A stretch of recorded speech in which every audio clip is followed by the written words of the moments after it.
speaker. Let me pull up this. Let me pull up this. I'm going to try one next speaker.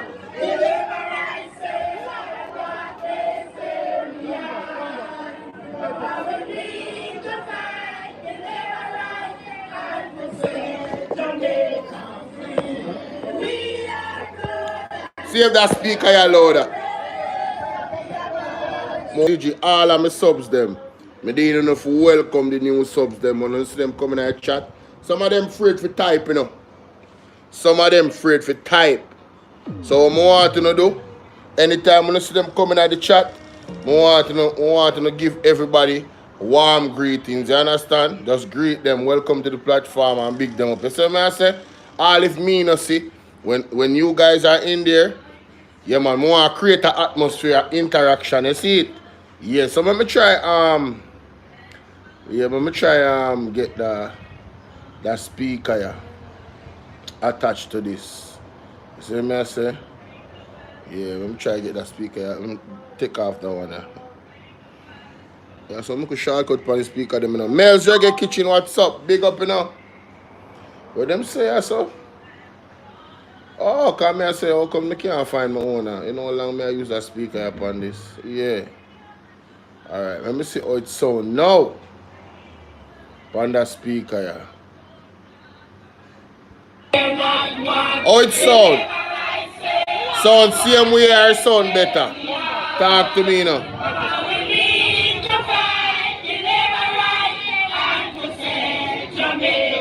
Talk to me, people.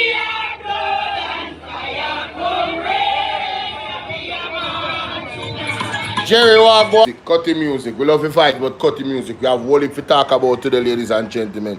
Now, I came across this clip from this lady we see here so from Nationwide. Right? So basically the bus plan from Daryl Vaz, and coincidentally there's a live going on with Daryl Vaz right now, which I'm gonna play afterwards. I play the other things that I'm gonna play. There is some update about the bus plan that he has. But it's good to go from the beginning and then. So we're not going to play the thing from the teacher, Damien Crawford. Damien Crawford pretty much embarrassed Daryl Vaz in terms of breaking down the numbers of how much buses he plans to carry in, and that he's committed to making sure that 328,000 students are brought to school between the hours of 6 a.m. and 8 a.m. You know, I'm going to read that Psalms. Jennifer, big up yourself. Jennifer, give me a Psalms. Hold on. Psalms 23, 91. From 6 a.m. to 8 a.m. It is not possible, ladies and gentlemen. It is absolutely not possible for them to carry 328,000 kids. The math ain't mathing. But yeah, we're gonna get into that. Let's read this. It says, "The Lord is my shepherd, I shall not want. He maketh me to lie down in green pastures. He leadeth me beside still waters. He restoreth my soul. He leadeth me in the path of righteousness for his name's sake. Yea, though I walk through the valley of the shadow of death, I will fear no evil. For thou art with me, thy rod and thy staff, they comfort me. Thou preparest a table before me in the presence of my enemies. Thou anointest my head with oil, my cup runneth over. Surely goodness and mercy shall follow me all the days of my life, and I will dwell in the house of the Lord forever. Amen." I think this is one of them that we should hold close to us, easy to remember, very powerful, short and potent. Thank you for that, Jennifer Forrester. The next one she said was 91. You understand? The devil them not like when you read the Bible, you know. Psalms 91. It says that he that dwelleth in the secret place of the Most High shall abide under the shadow of the Almighty. I will say of the Lord, he is my refuge and my fortress, my God, in him will I trust. Surely he shall deliver me from the snare of the fowler, from the noisome pestilence. He shall cover thee with his feathers, and under his wings shalt thou trust. His truth shall thy shield and buckler. Thou Thou shalt not be afraid of the terror by night, nor the arrow that flieth by day, nor the pestilence that walketh in the darkness, nor for the destruction that wasteth at noonday. 1,000 shall fall at thy side, and 10,000 at thy right hand, but it shall not come nigh. Only with thine eyes shalt thou behold and see the reward of the wicked, because thou hast made the Lord, which is my refuge, even the Most High, thy habitation. There shall no evil befall thee, neither shall any plague come nigh dwelling. For he shall give his angels charge over thee, to keep thee in thy ways. They shall bear thee up in their hands, lest thou dash thy foot against a stone. Thou shalt tread upon the lion and adder, the young lion and the dragon shalt thou trample under feet, because he hath set his love upon me. Therefore I will deliver him. I will set him on high, because he hath known my name. He shall call upon me, and I will answer him, and I will be with him in trouble. I will deliver him and honor him. With long life will I satisfy him and show him my salvation. This is the word of the Lord. Thanks be to God. That's what's up, man. That's what's up. All right. Respect for those scriptures, Jennifer. Now, like I was saying, I came across this audio. As you can see the lady on the screen. And basically she's saying that her argument is that, the alternative bus plan for the People's National Party is chaos. So let's examine what she's saying, shall we? Let's examine what she's saying. So this is a system that won't have a state operated or won't have state operated units. How will you ensure accountability? How will you ensure monitoring? So at present, they have these systems like Uber. How have they ensured accountability with those systems that have been accused of, taking away women and people, abducting them and unaliving them? We see the young lady that her body was found. It is alleged that one of those same systems that is running under this current party, it doesn't seem to be regulated properly. So isn't that chaos? I'm just asking. Moving on. How will you ensure safety? Now, ensuring safety. Can we be very, very frank about that? Nobody can ensure safety but God. What government does is they put the right policies in place and safeguards to do their best to ensure safety. You understand? Because you can vet a person, and you can vet persons. You can even increase the penalty of any violation. But that does not mean that people won't do things, because we know even when you put hard sanctions in place, people still break the law. All right? So let's continue.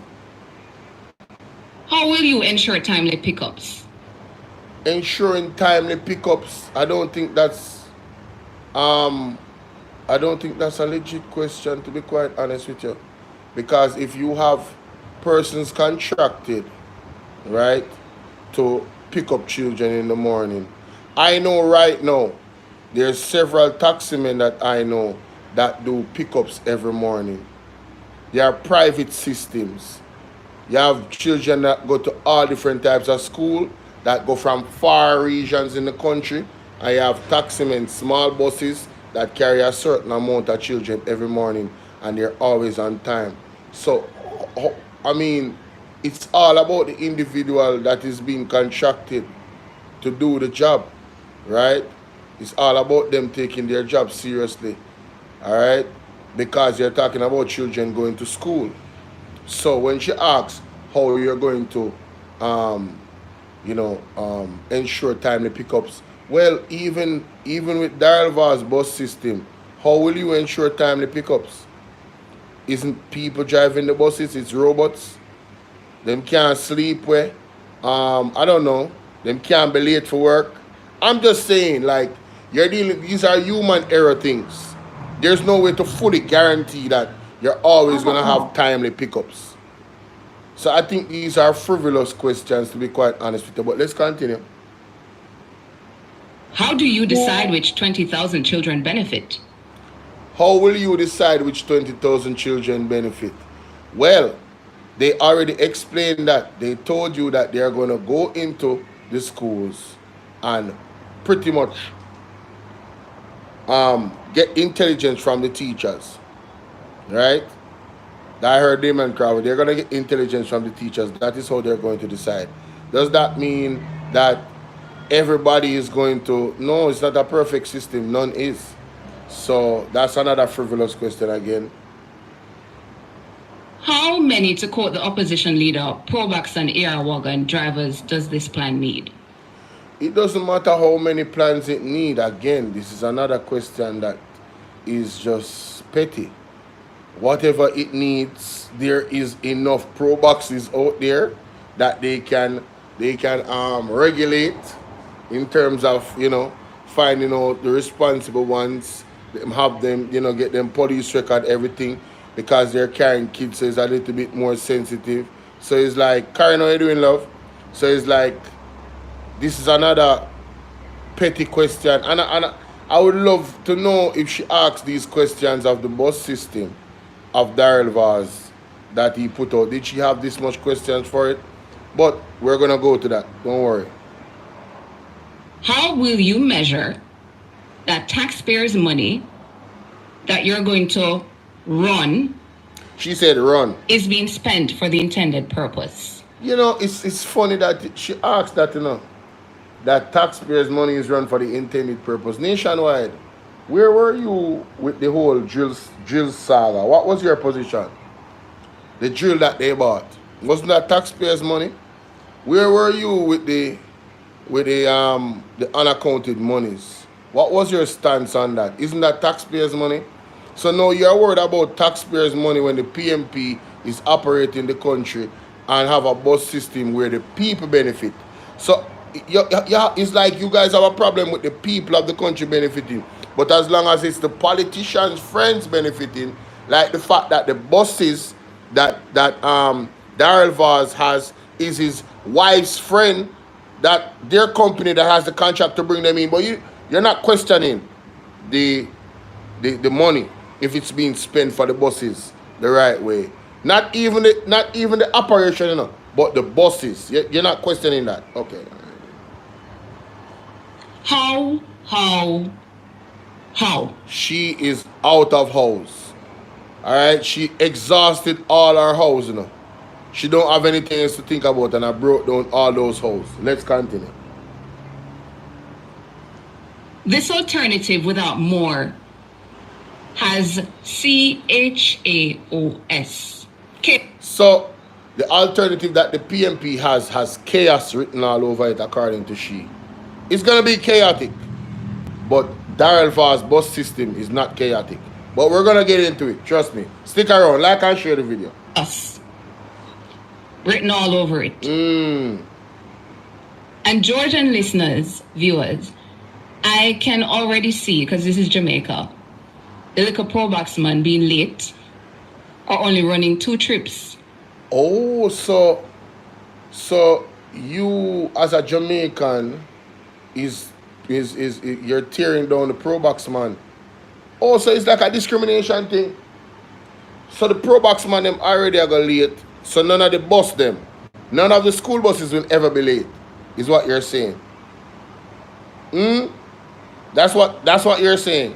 It's not human beings running them. Yes? There can't be a situation where they're late for work. Wow. That Probox, all that Probox man them. This lady Tana, or whatever she want name, she must drive her own vehicle, Because she's not taking, the way how she talks about the Probox. It's like the Probox men. People don't like up the video, I put a poll there, man. 31 people answered the poll, and I don't see 31 likes. Come on, man. Better than that. Peak hour in the morning. Gone back to carry the adults.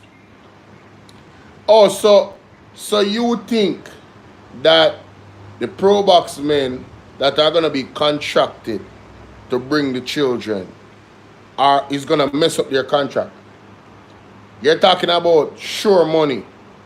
So they're going to mess up their contract to not carry the kids to school. Why would they sign a contract to carry the kids to school and not honor the contract? And by the way, isn't there some way for the government to structure the contract in a way that if, and it's a simple fix, you know, see the stuff that she's talking about, I'm going to show you a simple fix. Isn't it easy for the government to structure the contract in such a way that your concerns are easily dealt with? It's not that hard. All they have to do is put in the contract that if you are late, you're not going to get your money. Or you're going to lose some of your money. Or you're going to lose the contract altogether. And as this project gets bigger, you're going to get bigger contracts. So you have them on a test run to see their commitment.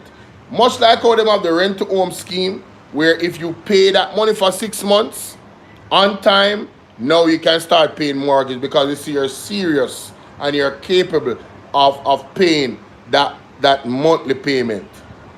Can't they do something like that? Guys, what do you think about that? Let me know.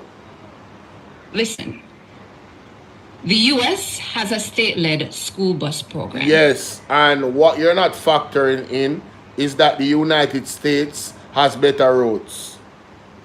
All these places that you're going to mention.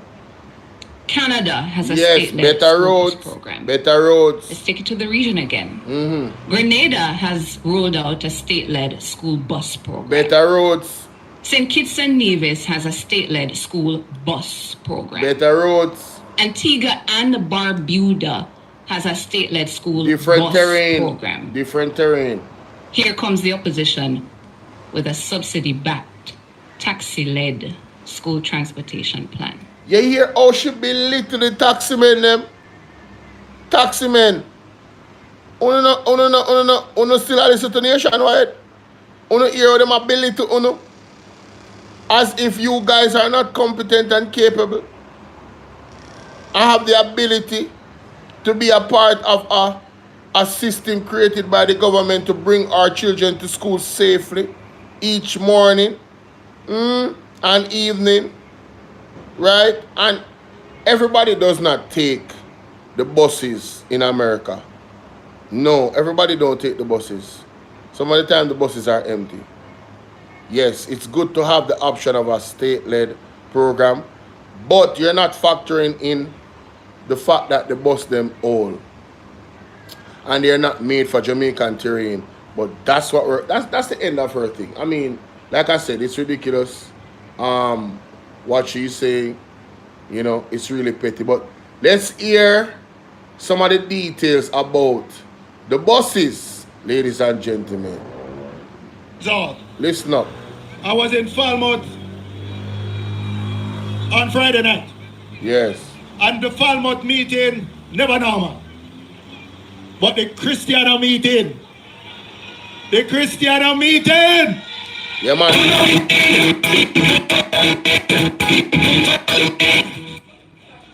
I don't know, you know. Boy, sorry, but I know my fault. I know my fault. The volume just extend a while ago when the music come on. And I spoke about the mother of all Bandolo, which was a used car scam for the police. All know some of them used car don't deliver. And those when deliver broke down almost as fast as you could have taken them off of the wall. My God. And the consequences of that was that for almost 2 years, the police were crippled. There was no force multiplier because vehicles are what you call a force multiplier. And that's when we saw the murder rate shoot up in Jamaica when the JLP came to office. Like up the video, guys. Please like up the video. And when I talk about that, I said the same Bandulu coming, Comrade McKeel. with this used school bus system that they're bringing in for children. And let me tell you something. I am a man, I don't like stray into other shadow ministers' lane, but I got permission from Mikhail this evening because I hear that the labor rights and their apologies is like we stir up an ant's nest with the school bus remark. Yes. So I want to deal with it here tonight. Deal with it, my Yes, boss. I raised the alarm and one, so we don't want to kill off poor people picking with some old bus. You hear that? And I make no apology for that. You hear that? We don't want to unalive our children. There's a real safety issue with these buses. Listen up. She's gonna talk about chaos. I mean, And let me just give you some background. yes, These buses that they're bringing in, yes, these are not pre-owned vehicles. right. These are retired old buses. Many are over 10 to 15 year old Yep, with hundreds of thousands of miles Yep. on the clock. yep. So when I sound the alarm, me not care what the labor rights say or who they say we are. Talk to them, my boss. These were pulled out of circulation in Yeah. the United States Wanna hear that?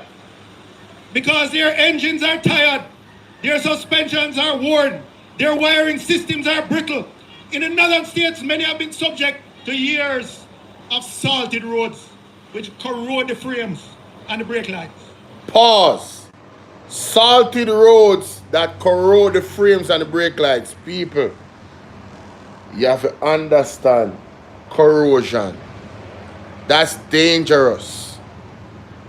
Because of the ice on the roads and of the salt the roads. Right? Welcome everybody. Please remember to hit the like button. All the people coming in.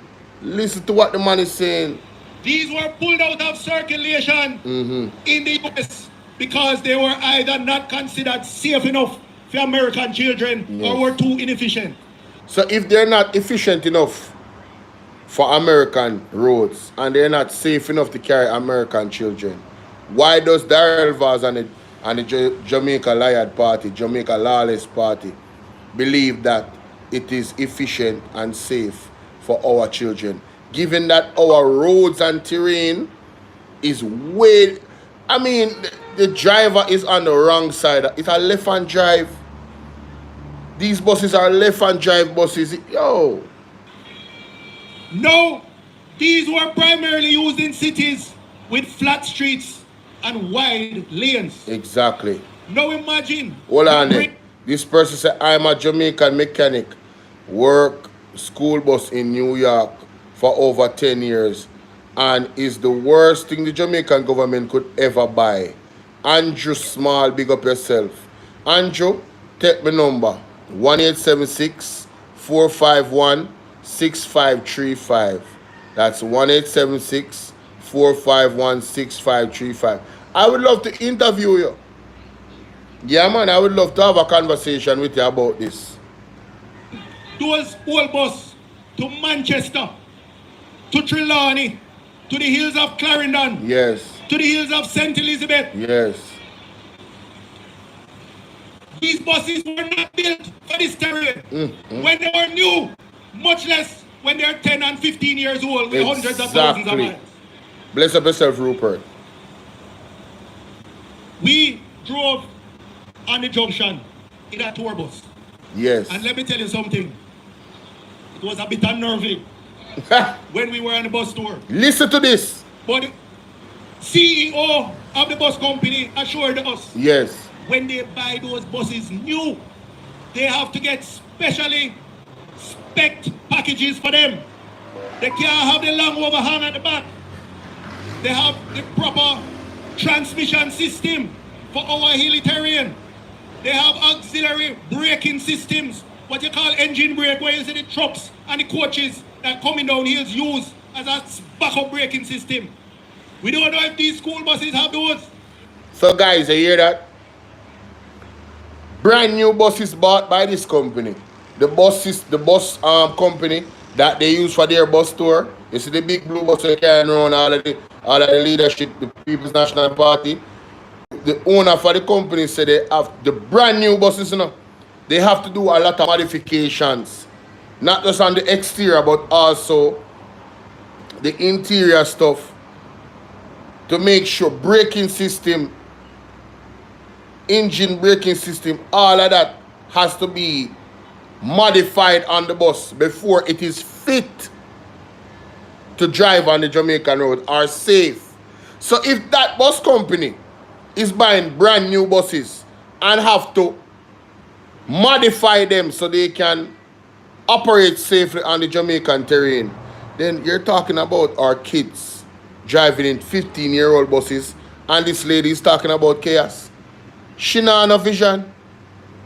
Miss Lana Fartana from Nationwide, you don't see the chaos of this man's plan. You don't see the chaos. You don't see the chaos of putting our children in danger in these old buses. You don't see it. But what we know the school buses have is the long overhang. Yes.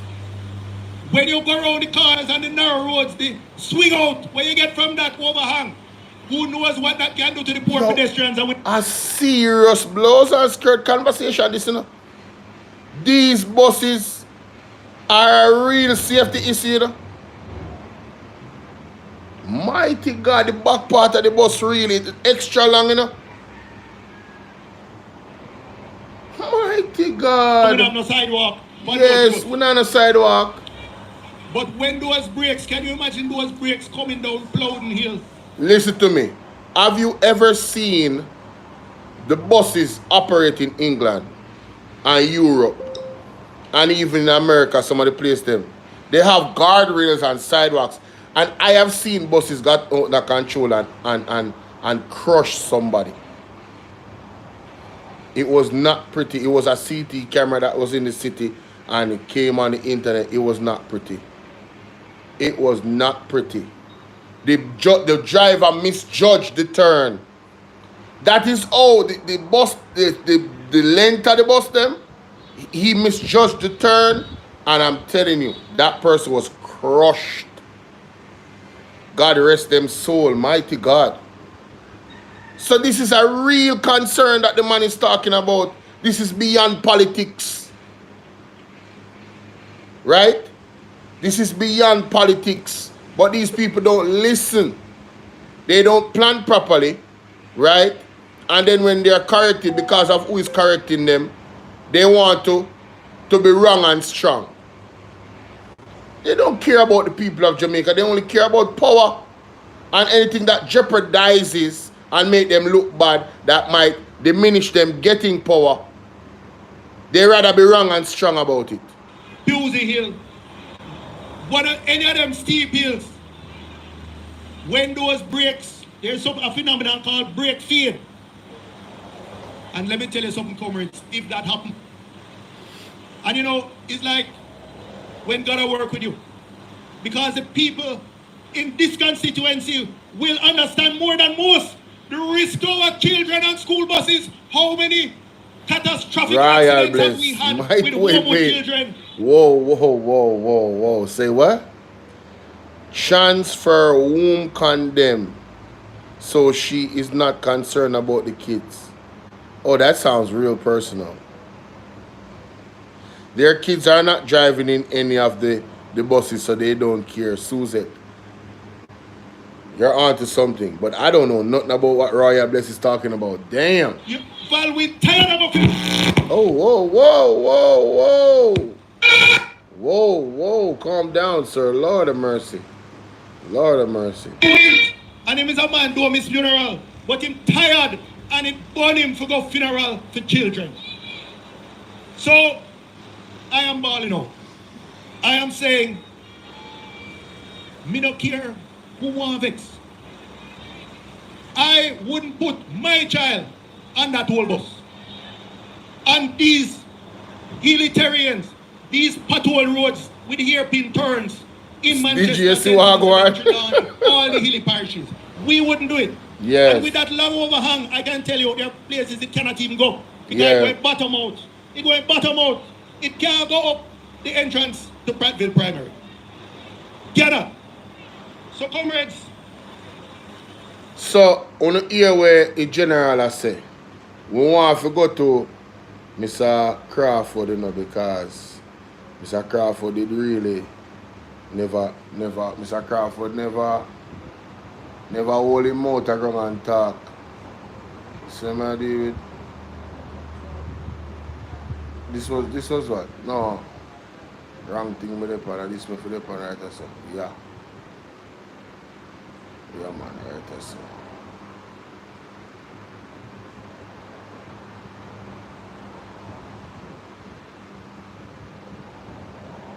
Oh. At the second meeting, the second day, yeah man. Mr. Crawford did the second day. Michael Phillips, everybody. Ah, see that? Nice. We didn't have a queue up already and sure. Push them like a pit bull. Mix with the Yeah man, we don't want a pit bull and a ratty right now because we can't take the music, you know. Go easy. Easy selector. Easy. Yeah man, make it gen sector up now. I go round. And them realize that them now get no traction. Comrades all, Yes sir. I want to say something to you now. Yes, talk to us, my The boss. simple fact that they can't call it shows that their numbers are not looking good for them. That is it. That is supreme logic, you know. The simple fact that Andrew has not called it. Them gone in a recess. People, coming off of the busting for a second. Me a hear from the grapevine say the government gone, the parliament gone for recess till September. Me never be, hey. So you know the whole thing with the Integrity Commission report, we're not gonna hear. We're not gonna hear. But God is gonna expose them. Trust me, something is gonna happen. No matter how them hide, them can't hide. If you ask certain DJ, them would say, them coward like that. No do it. Don't do it, selector. Don't do it, selector. Now, if it's one thing you should always remember, Yes, sir. Labour right never ever like education. True, true. From the time when them say education can yam, till when them say they never seen scholarship, they only see sugarship.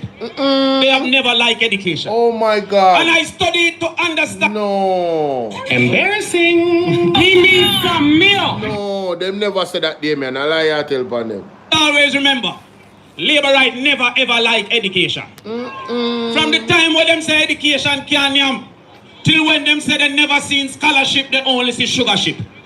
They have never liked education. And I studied to understand that the reason them hate education is because if the people were educated, Labour right can never win in this country. That are facts. That are facts.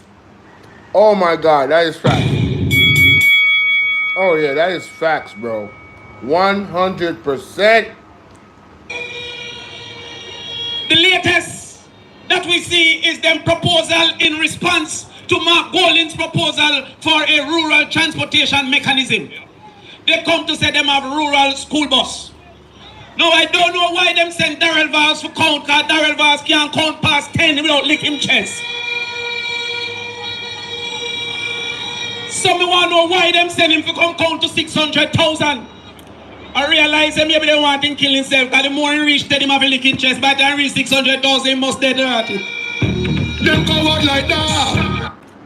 You know something like that select there. Now let me show you how Labour right lie like show. Them lie like John Wick. Darrell Vars say in 2 years, his rural bus system will move 650,000 children. The total number of children in primary and high school is 400,070. So where Darrell Vars going to get the next 200,000 children? That is how them lie like show. He then says that 100 bus going to move 360,000 people. 100 bus have 4,800 seats. So you tell me which bus can make 63 trips between 6 a.m. and 8 a.m. That is all Labour right lie like show. But what we say? We say we will go to the principals and to the guidance counselors and ask them who is having difficulty coming to school. So, Tiana, you hear how they are going to find out and check the 20,000 kids them? Because I remember Damien Crawford saying that, you know. So how she no member? And she's a news analyst. That's supposed to be following the story. Because them bias, right? Them so bias is ridiculous. Listen to what the man said a while ago, all them are going to pick the 20,000 kids them. But what we say?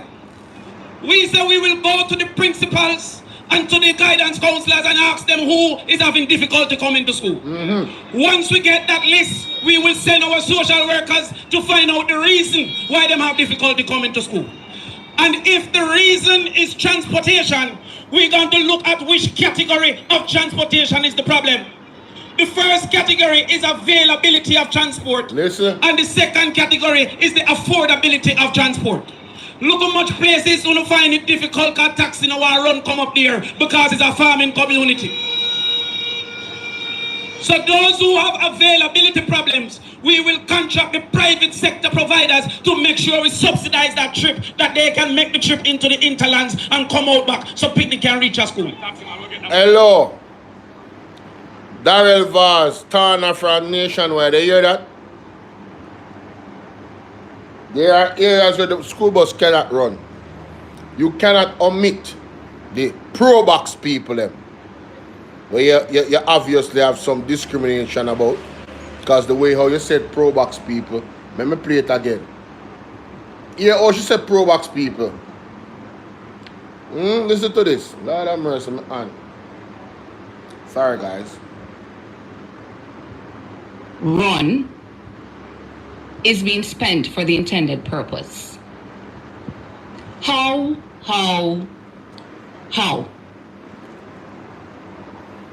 This alternative without more has CHAOS, chaos, written all over it. And Georgian listeners, viewers, I can already see, because this is Jamaica. Listen. The little pro box man being late or only running 2 trips.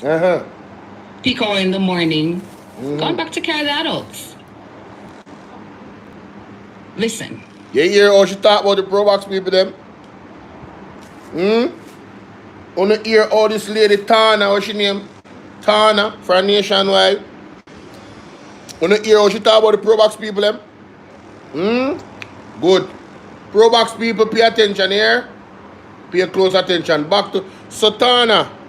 The pro box people them are gonna bring the kids them from them home to the parts them where them can reach the bus. You get it? You understand? Yes. 2 hours at the morning, 6 a.m. to 8 a.m. Good. Contract work. Alright? Good. That means that the money is going in the pockets of the private sector like the taxi-men, but they want the money to go in the pockets of the politicians, so they create another system that them can rob and thief and say that the gas missing. The gas gone. And if it is an affordability problem, once the child go to school, you will receive your $2,500 a week. They don't want money to you, they want money only to themselves. And them friends. So when I hear them talk about labor right, none of them not bright like when Mark Gold in a 1 grade. Them not bright like when Dayton, they are basic school. When you were in the womb. Them not bright like when I was in the womb. Yo, you know, this is a Marky G get Marky G get David Crawford one. Hush man, me tell you something I'm live man, me can't just lock it down man, me can't do nothing about that right now man. So Damian Crawford. Marky G said Damian Crawford, them not bright like when they day in the womb. Marky G whisper and say, them not bright like when they did in the womb. Hey, you see how Marky G respect Damien Crawford brilliance? Uno see the respect, but a division they want to cause, you know. Listen to this again. Them not bright like when Dayton, their basic school. None of them not bright like when Mark Olin in a 1 grade. 1 grade, you know. Barbie walk Them one. not bright like when Dayton, their basic school. When you were in the womb. Them not bright like when I was in the womb. So hold on. Them not bright like when Marky G did a 1 grade. They not bright like when Damien, Dr. Dayton Campbell in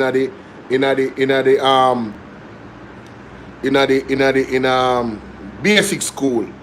And them not bright like when Damien Crawford they in the womb. No, as some bright people them, you know? But as some dunce people them over there, say no, look upon them. Dunce. Yeah man, a hustling man. A hustling thing man. Straight Michael, hustling. Is that Michelle? Small sorry. minds cannot solve big problems. You hear that? The education system has deteriorated. Yes. I'm going to finish because the boss have to come, but let me say this. Me the one who know when Favor did a move, go to the Ministry of Finance. Because when she was at the Ministry of Education, she could what she did and she did what she could, but nothing wasn't good about it. So the only question I ask the labor rights, if by any chance you think you will win the next election, think again, because the people have asked me what can go so. Them go what like that.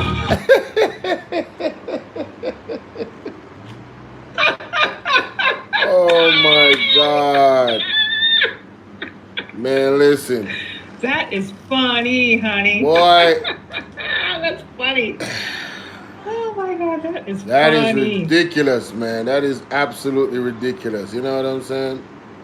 Absolutely ridiculous. So, like I said, there is a press conference going on. Well, it's gone 54 minutes now. So I'm gonna play from the start. And here, first time I listening. This is Darrell Vaz. An update about the school bus. Of last week. 4 more are en route to Jamaica, and 18 more will be delivered on July 14th, and 28 each will be delivered on the 22nd of July, and the 30th, and the 29th of July. So, in a sense, all 110 school buses will be here by the end of July. So, I that him come to tell you about Bluetooth mode. Ronnie's what's up. I'm going to use the next one because my mommy I complain and she want sleep. She said it's too loud, so I'm going to use that one now. Let me see. Among the batch of buses will be 47 small units, 32-seater, with engines designed to navigate remote areas, 38 mid-sized buses, which have 54 seats, and 25 buses designed to seat 72 people each. So, 54 seat. And then some of the bus them there with 74 seat. Let us say that all of the buses have 74 seat. I could do the maths. We are give them the maximum amount, you know. Right? We are give them the maximum amount. Just want to prove a point. 74 seat. 100 buses. Zine. One trip at 7,400 children. Maximum, you know, 7,400 children on one trip. How long does one trip take? And you're talking about different areas in the rural area. You have to factor in traffic. Let us divide 74,000 by 328,000. See? Divide 7,400, sorry. 7,400. It's gonna take each bus 44 trips between 6 a.m. and 8 a.m. every morning to carry the kids them. People, 44 trips.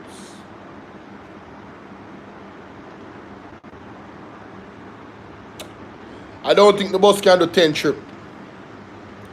I don't think the buses can do 10 trips in 2 hours. I don't think these buses can do 10 trips in 2 hours. But let's move on.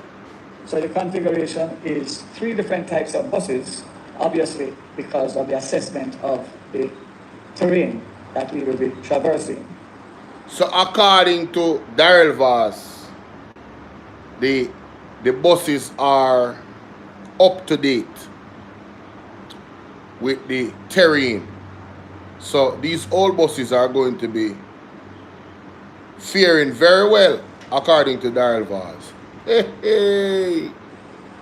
As it pertains to the rural transportation system, I gave a commitment that I will also reiterate.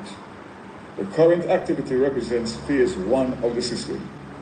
We intend within 2 years to import an additional 200 to 300 buses to serve the additional 625 schools with a student population of over 300,000. It is in the So, he might carry an additional 200 to 300 buses. It represents phase 1 of the system. Mm. We intend within 2 years to import an additional 200 to 300 buses to serve the additional 625 schools with a student population of over 300,000. It is in the intention of the government to actively pursue the possibility of the introduction of not only refurbished buses, but also new buses as we are doing for the JUTC. This government and this minister will deliver on its commitment to put in place a safe, affordable and convenient system which provides quality service to our children and reduces cost to parents. Let me now deal with the criticism, if you want to call it that, from those members of the opposition. Next year this. Ministers take note of the criticisms in the public domain coming from the ranks of the opposition regarding the plans being pursued to deliver a rural school bus system for Jamaica. The buses have been dubbed old by the opposition, who have also alleged that the buses are being brought in to kill off Jamaican picnic. Let me state categorically that July 5th and 6th, 2025 are among the saddest and darkest days in our history. Based on these... Man, shut up. Shut up. The darkest days in our history is when the Andrew Owen statutory declaration could not be certified. And you guys stood behind him and did not lambast him and tell him he needs to resign. The darkest day in Jamaica is when named Dennis Chung was appointed a member, the leader of the FID to investigate his associate and friend Andrew Ones. That was the darkest day in Jamaican history. The darkest day in Jamaican history is when the 24 babies died in 25 days at the Jubilee Hospital, and they blamed the parents and the mothers for having premature babies, and that's why the babies were unalive. The babies died. And there's so many other darkest days under this government. Talking about the darkest days. Man, shut up. Brian Campbell, what up, man? Man, I can't stand these people, bro. Evil statements made particularly... Evil statements. This guy always tries to... Oh, them bad mind. You know, the rhetoric is just the same old argument. He doesn't have an articulation. Yo, man, bro. Mark Rowland and Peter Bunting, along with others in their party. It is simply bad mind on steroids. Oh, my God. This guy has no other... This dude has no articulation. He has no other word in the dictionary but bad mind. No, hey man, listen, bro. This dude is the worst, man. I cannot believe this man, bro. Bad mind. The man have a genuine concern about these buses. And his argument is bad mind on steroids. Whose man's is this? Hey, whose man's is this? Bruh. Oh, man's is this? Embarrassing. He needs some milk. Man, listen. Somebody had text me about the old bus them.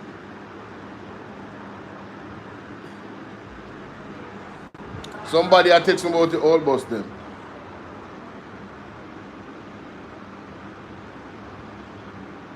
Somebody say, it's quite funny, I don't hear Nationwide unless you guys replay them. I don't listen to them at all. And there's many like herself. No, sir. Nationwide, the people ain't done it, you know. Like how they done it on Jonas, and they can't stay there. 1.4 billion for 110 old buses. 12.7 million per bus. 79,000 US. Hold up. What? Wait. Damn, let me go to that part. Me don't want to hear this fool over tell me about bad man and one bag of crap. Man, this dude pisses me off, man. Yo, I have other things to talk about, you know. Yo, let me see. Let me see if I can find the part where them tell about the bus them and the price of the bus them. Okay, go and play.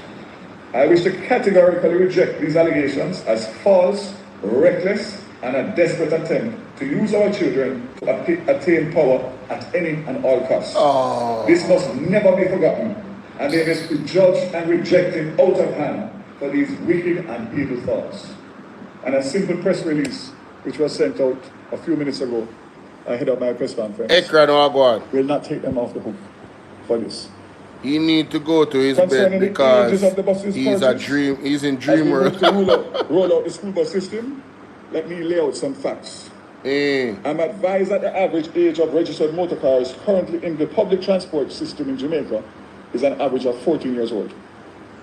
Prior to the recent purchases, the average age of JUTC buses. Oh my God, man. This dude, what an idiot argument. So he's going to talk about the age of the average vehicles in Jamaica.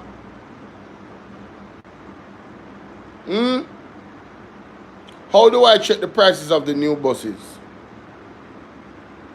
He's going to talk about the age of the cars in Jamaica. Bro, you cannot use that as an argument because these buses, it's like him don't hear about the salt and the erosion of the parts rusting these vehicles. The mileage that is on them.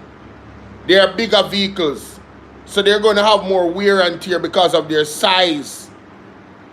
It's harder for them to move and mobilize. They have to be on point.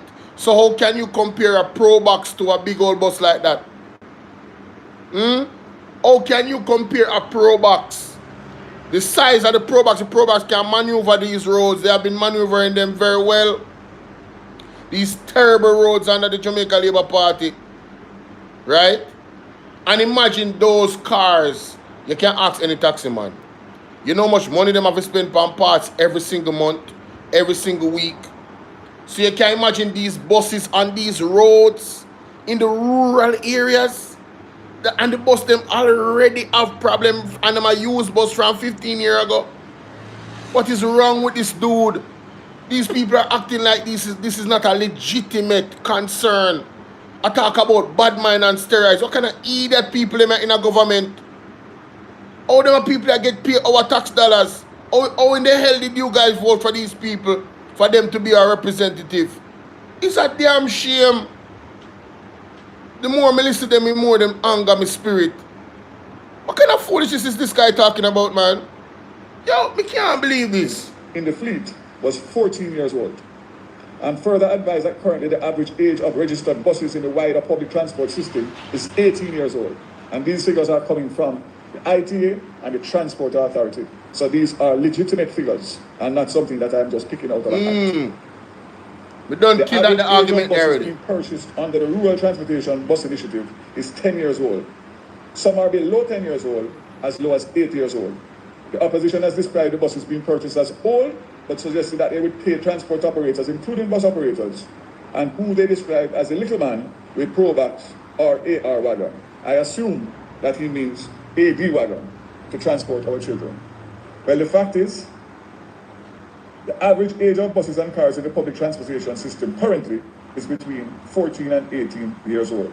It's way above the average age of the buses which are being brought in as part of the rollout of the National Rural School Bus.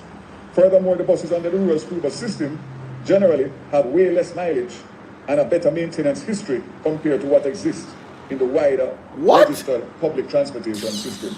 The average mileage on the buses being brought in is approximately 135,000, with some having as low as 70,000 miles. The comments from the opposition and the data I have outlined confirms that the opposition objection to the rural school bus system is not based on principle.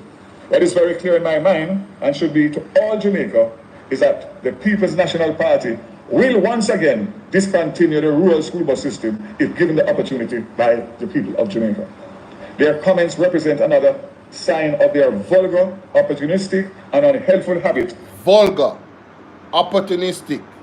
You sound like you describe your own party. What the hell is going on? Of seeking to tear down any plan put forward by government to... You mean the plan them want to tear down? The places they want to tear down? The hospital them want to tear down? The institutions like RADA, the institutions like National Housing Trust, owner misuse, huh? Like seriously? To respond to the challenges being faced by the Jamaican people. The data I just outlined also confirms that the opposition description of buses being purchased under the rural school bus system as old buses unworthy of transporting our children is unprincipled, dishonest, and should be firmly rejected. In light of the untruthful and very unfortunate comments made by the opposition, we seek to raise doubt about the safety of the buses purchased under the rural school bus transportation system. I will now address that issue. The suggestion that discarded previously immobile buses were purchased are false. The buses purchased have at least 80% of their mechanical life left. On the notes that there was reports of the first buses when them carrying at Portland. There was reports that the bus are leak when rain fall. You didn't know that? Yeah, you can't make this up, bro. And are fully functional, which you will see after this press conference. The question is being asked, why the USA system, transport system?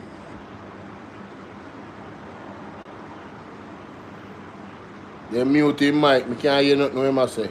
Of children globally.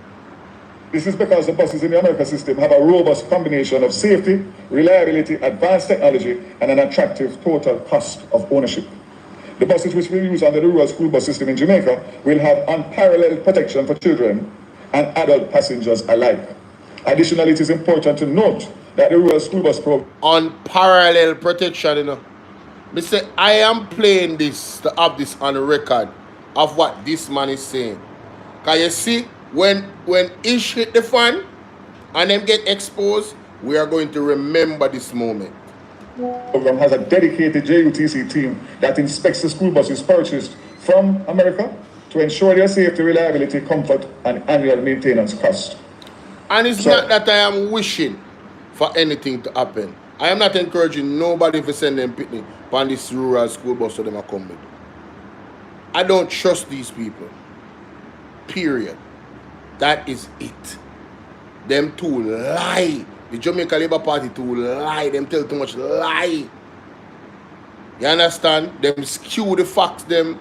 I'm not talking about this man that is talking specifically right now. I'm just saying, generally, I have seen enough for the last year. The propaganda and all that stuff them put out. With the nationwide people them too. Right? The other day them retract one article about the IC. Put it out there. People in my comment section, oh, run with this. The IC stop investigate Andrew Ones. Next thing we know, one day later, the article gone off of their website. But the people them done, retweet it and all type of something already all over the place. Bag a screenshot to their feet. Evidence that every show say article will come out. From nationwide. You understand? No man, them terrible man. Let me just make that clear. We did not buy buses based on pictures.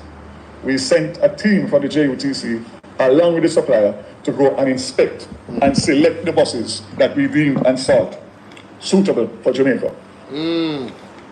Therefore, the units are inspected by both overseas and local experts, whose confirmation of them meeting the required standard is obtained prior to the admission of a bus to our fleet. Our children's safety is our #1 priority. This is why the Jamaica Rural School Bus Program is utilizing the gold standard of American-made school buses.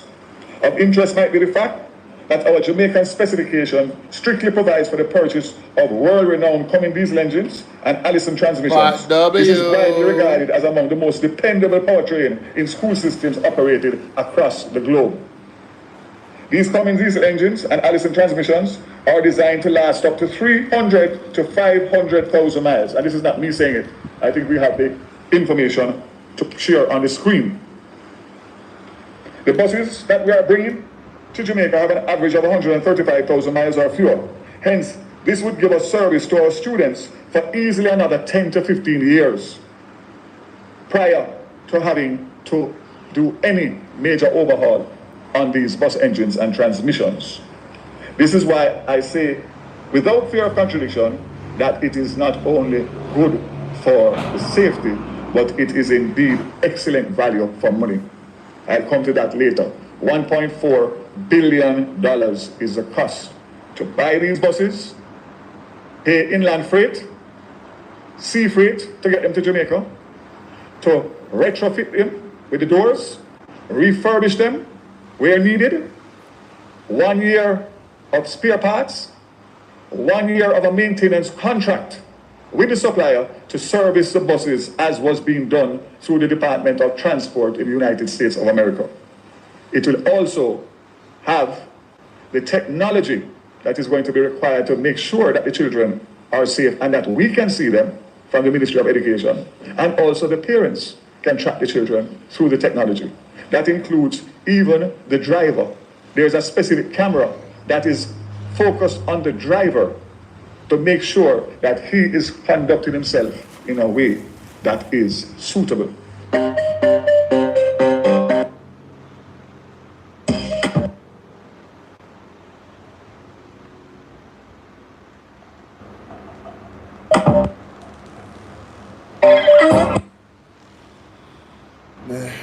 You might have an advertisement, I don't want the music. To make sure that we tick all the boxes for this transformative policy. When you compare that, coincidentally, the cost that I just outlined to you of $1.4 billion is the cost for what the opposition is proposing to give $2,500 per family to 20,000 families per year. Comes out at exactly the same cost. And I ask you, Jamaica, to do your own comparison.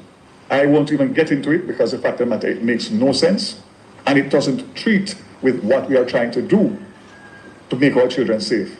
So it is, as they say, insanity is doing the same thing over and over and over and expecting a different result.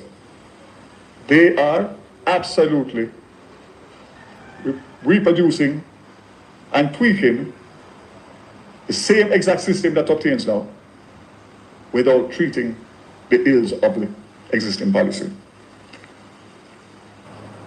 The opposition has also raised issues. I agree with him about that. That is a true statement. Doing the same thing over and over again and expecting a different result. You see the JLP has been doing a lot of that. A lot of that. Concerning salt and like corrosion. The Spark program when I Spark, like the project down at the hospital where them are refurbished for 10,000 years now. And I add on more money to fix it every time. More money, and it still can't fix. Yeah man, we know. Now the buses. The buses are rigorously inspected for defects prior to being approved, and no unit with a defect is approved for importation to Jamaica. It must also be noted that the rural school bus system will be equipped with the Thomas-built and Bluebird school buses, which are among the most desirable school bus brands in North America and other regions. As a testament to trust in relation to the current purchase Jamaica had to compete with other countries in North and Central America, which also utilize these buses and have indeed made purchases similar to Jamaica. So again, these buses are in demand for other countries, and we were lucky that we were able to secure the 110 out of the buses that were available.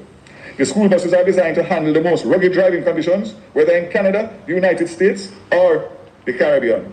Really? Whether the Canada, United States, or the Caribbean, I doubt that very much. Very much. I doubt that very much.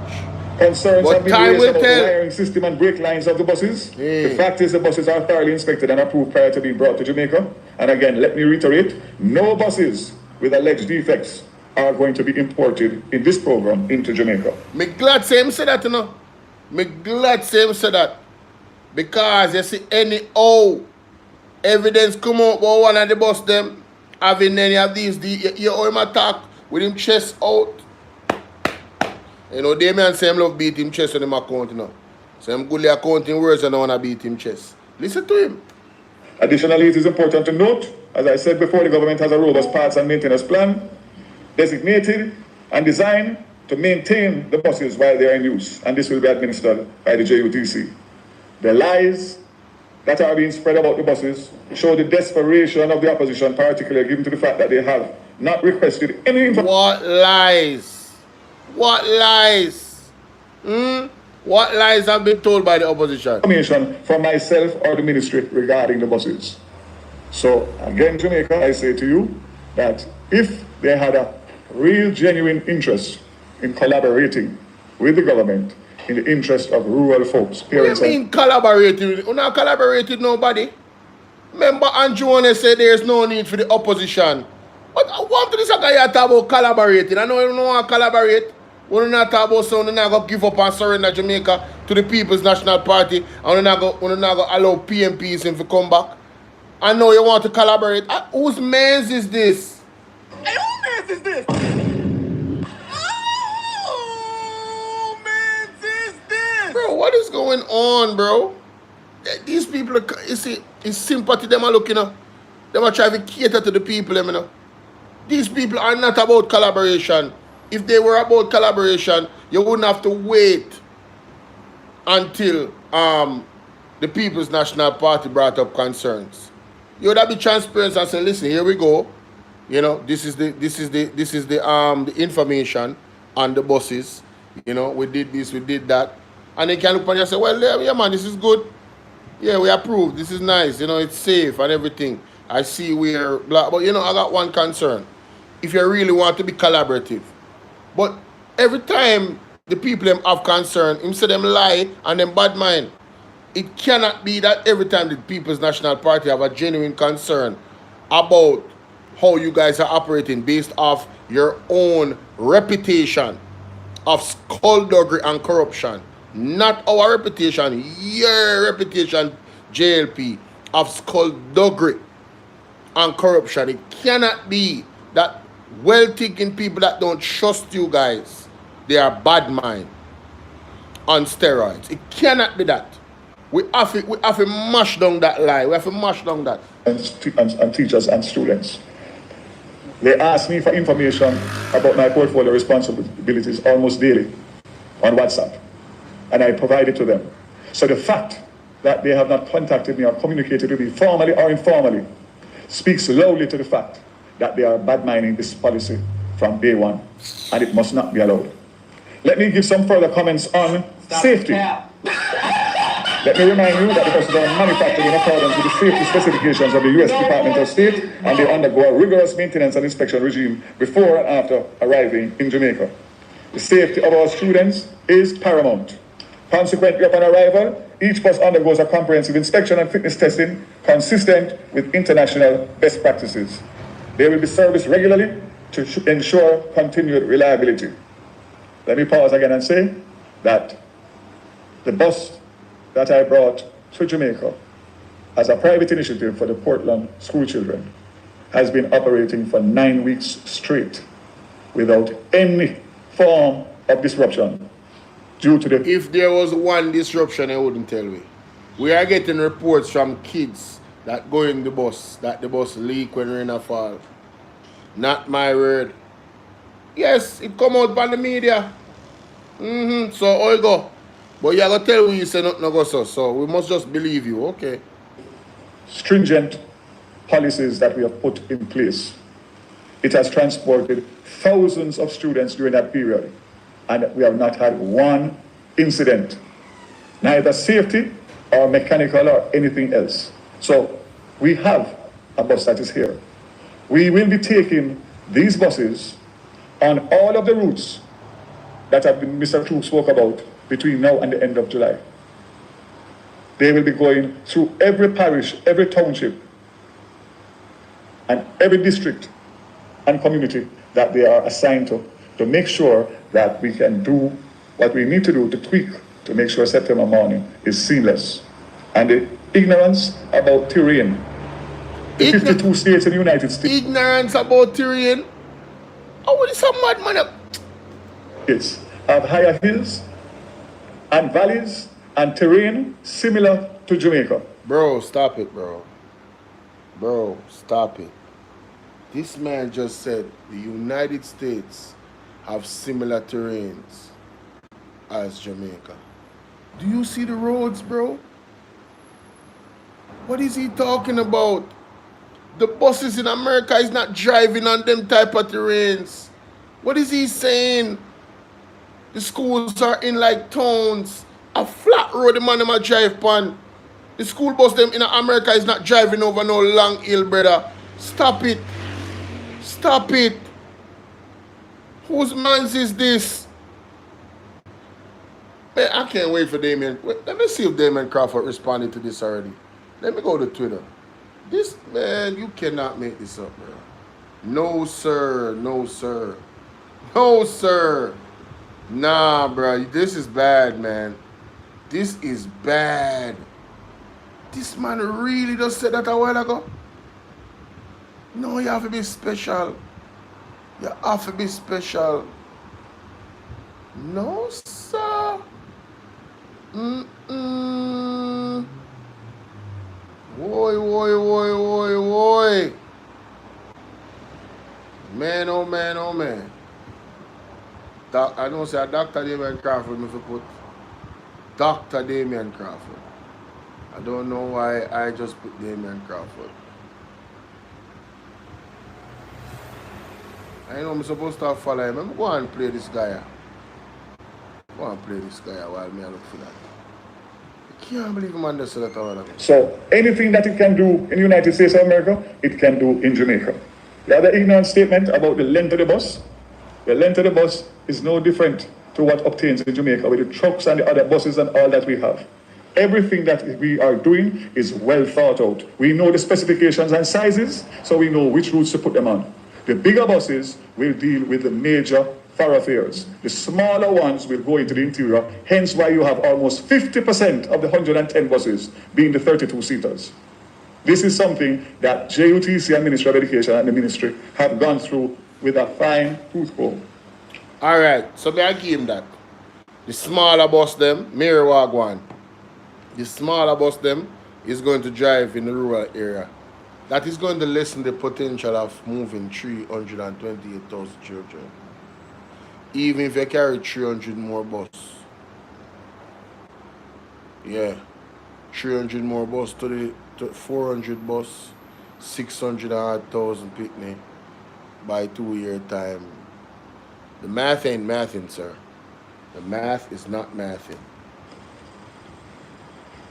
The buses will include modern features such as GPS, tracking accessible by parents, speed limiters to make sure that the bus cannot go past a certain speed, onboard surveillance cameras, geofencing to make sure that the buses do not come off of the designated routes, and a cashless payment system which I spoke about, all designed to enhance security and convenience for both students and parents in rural Jamaica.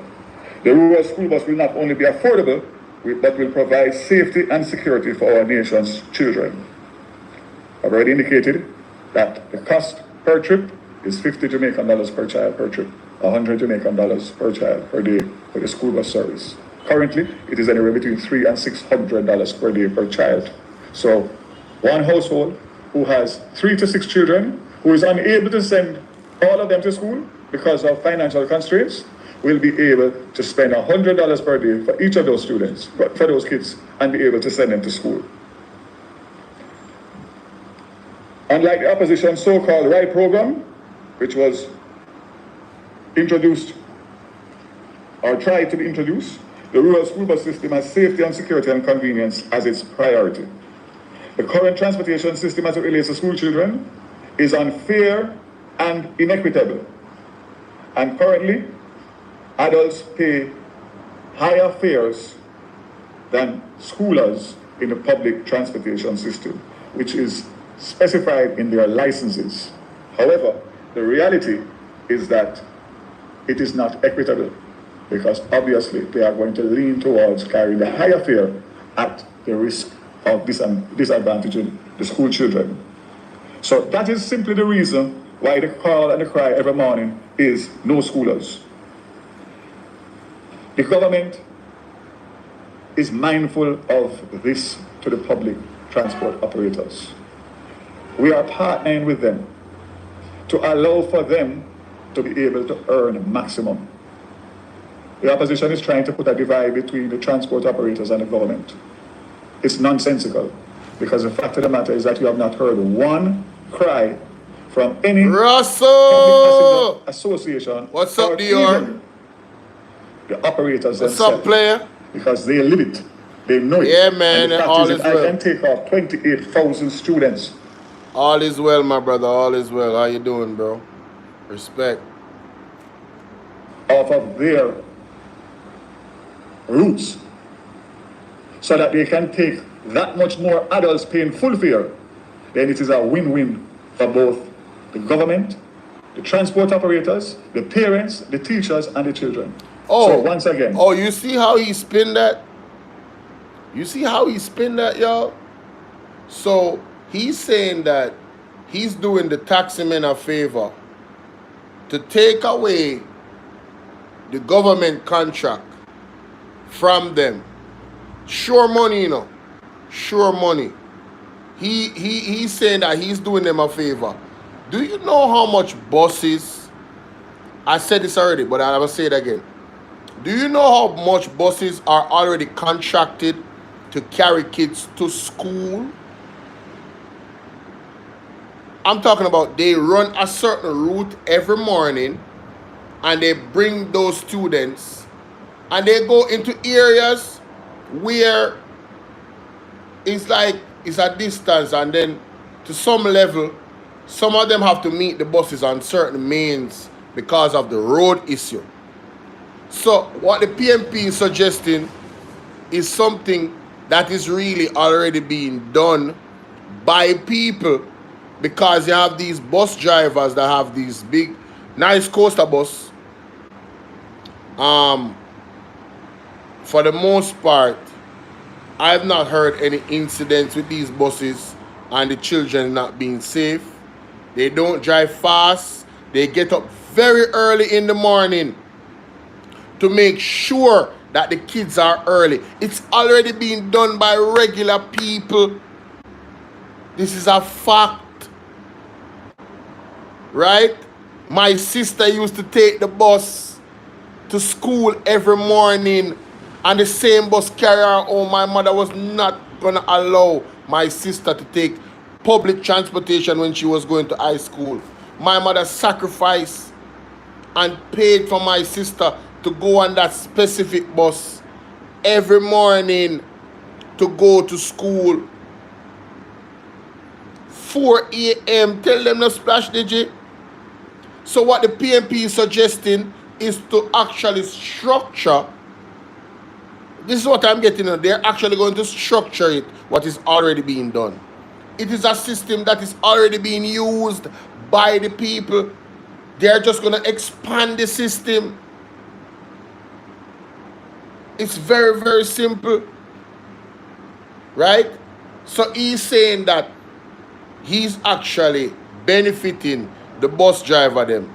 I know that there's bus drivers and taximen that don't want to carry the kids. That is true. But again, the system of specific buses carrying kids to school every morning. It's already happening. It's already happening. Right? So why not get paid from the government? Sometimes them have issue with some of the parents, them paying on time and stuff, but when you're gonna deal with the government, you're gonna get sure you're gonna get your money. Right? And it can open up other opportunities for you, because it is good for regular Jamaicans to have government contracts. It is good. It's our money anyway. Right? So Daryl Vaz want to say, no, listen, don't worry about your money.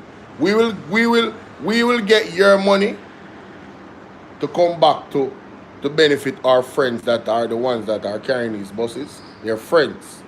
Yes, they're friends. They're his wife bestie, their company. Yes. They don't want you to remember that, you know. They don't want you to remember that. It is alleged that they're not doing so well. And this was, help out my brethren. That's what the allegations are. I don't know how true it is, but hey, I wouldn't be surprised if that is the case. But the real point of the matter is, this system that the PNP is talking about is already there. It's been used for years. And a lot of kids have gone to school very early and very safely under that system.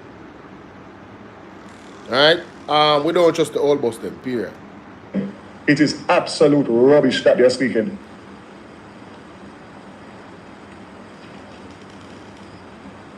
I leave the last for best, or the best for last, because I want to, in closing, give you a history of the rural school bus discussion that has been taking place in Jamaica for many years. And to start, I categorically state that the People's National Party has a history of shutting down efforts to implement a rural transportation system. Prior to the meeting office in 2011, the Bruce Golding administration, through Minister Mike Henry, placed an order for 230 buses to implement a rural school bus system. The delivery was spread over 4 years, beginning with a batch of 65 buses in April 2012. Following the general elections in 2011, the PNP assumed office and cancelled the arrangement in place for the 230 buses. Facts.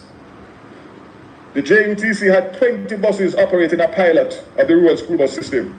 The PNP administration shut this program down also in February 2013. This continued moves to import the first batch of 65 buses into Jamaica. These buses were to be part of the rural school bus system. The move by the PNP to dismantle plans for a rural school bus system spawned the headlines. PNP slammed the proverbial brakes on rural school bus system. I hope it's quoted the then Minister Omar later, in September 2013, 4 Homewood students died and another 22 students were injured in a crash, which the then administration blamed on reckless transport operators.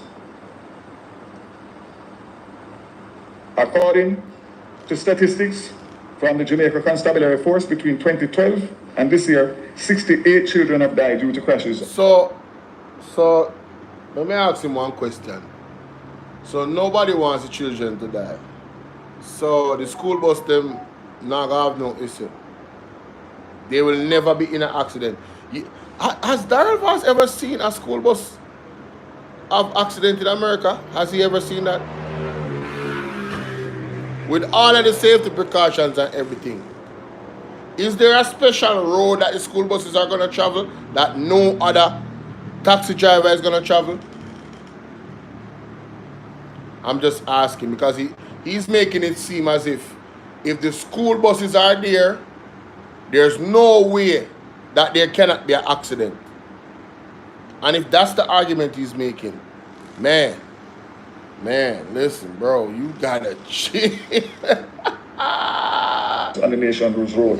During the same time period, 726 children have been injured. Many of the crashes have been attributed to reckless driving. We cannot allow history to keep repeating itself.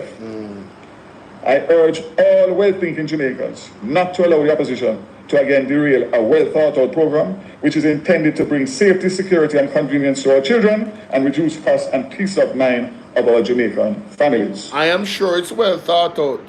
Well thought out that You know, your wife's bestie company got the contract to bring in the buses. That was well thought out indeed. I have just received a Allegedly. copy of the opposition statement, which was sent out minutes before my press conference, which headlines PNP affirm support for rural transport system for students. I'm gonna play it because I don't really trust him, you know. I'm gonna play it, people. I'm gonna play it. Shadow Minister. Yeah. I think it's this one. Where's the audio? Thought there was an audio. Oh, here it is. Afternoon to you and your discuss. Always appreciate your time. So it's one or two things happening here, right? Either legitimate concerns that are being downplayed by government or fear-mongering by desperate opposition. So, which is it? Concern, and I mentioned it in my sectoral presentation, that the normal, when the JUPCR is engaging to purchase buses, what they would normally do is to bring a couple of those buses, put them in the fleet for a year, and then test how it is that they operate on our streets, be it in the rural areas or the urban areas. Then they would then engage the supplier of the buses and then, do the purchasing to see if there's anything that they have to tweak with the bus, the suspension, the chat. Pause. This is an interview on Beyond the Headlines with Dean Jackson Miller, and I'm so happy that it came out before I did my live stream because I already knew I was going to use this, although I didn't listen to it yet. What he just said, what normally happens is that they bring the buses, a couple of the buses, to Jamaica, test drive them around the country in the areas for a year to make sure that they can withstand these terrains. Ladies and gentlemen, doesn't that sound sensible? I'm just asking, doesn't that sound like a sensible idea? Instead of sending a team overseas to go look on the bus them and say, yeah man, say it can't work. Yeah man, based off of this and this and this, it can't work. You know what is the best evidence and proof of it can work?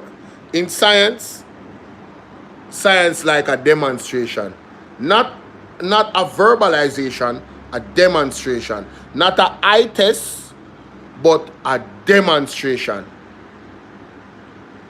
If you brought the buses here for 1 year, as he said it would normally happen, Darrell Vaz, and make the buses them run for 1 year and test the buses, there will be no arguments. We would know whether or not the buses can actually work or they can't work. And then you can invest bigger into the procurement to say, all right, these buses are workable, even though they are 12 years old or they are 14 years old, they still are workable for the terrain. That sounds sensible now, doesn't it, ladies and gentlemen? Let's continue. Transmission and other hardware that may come with the bus. In this instance, these buses, as have been admitted by the minister, are buses that have been retired out of the American school system.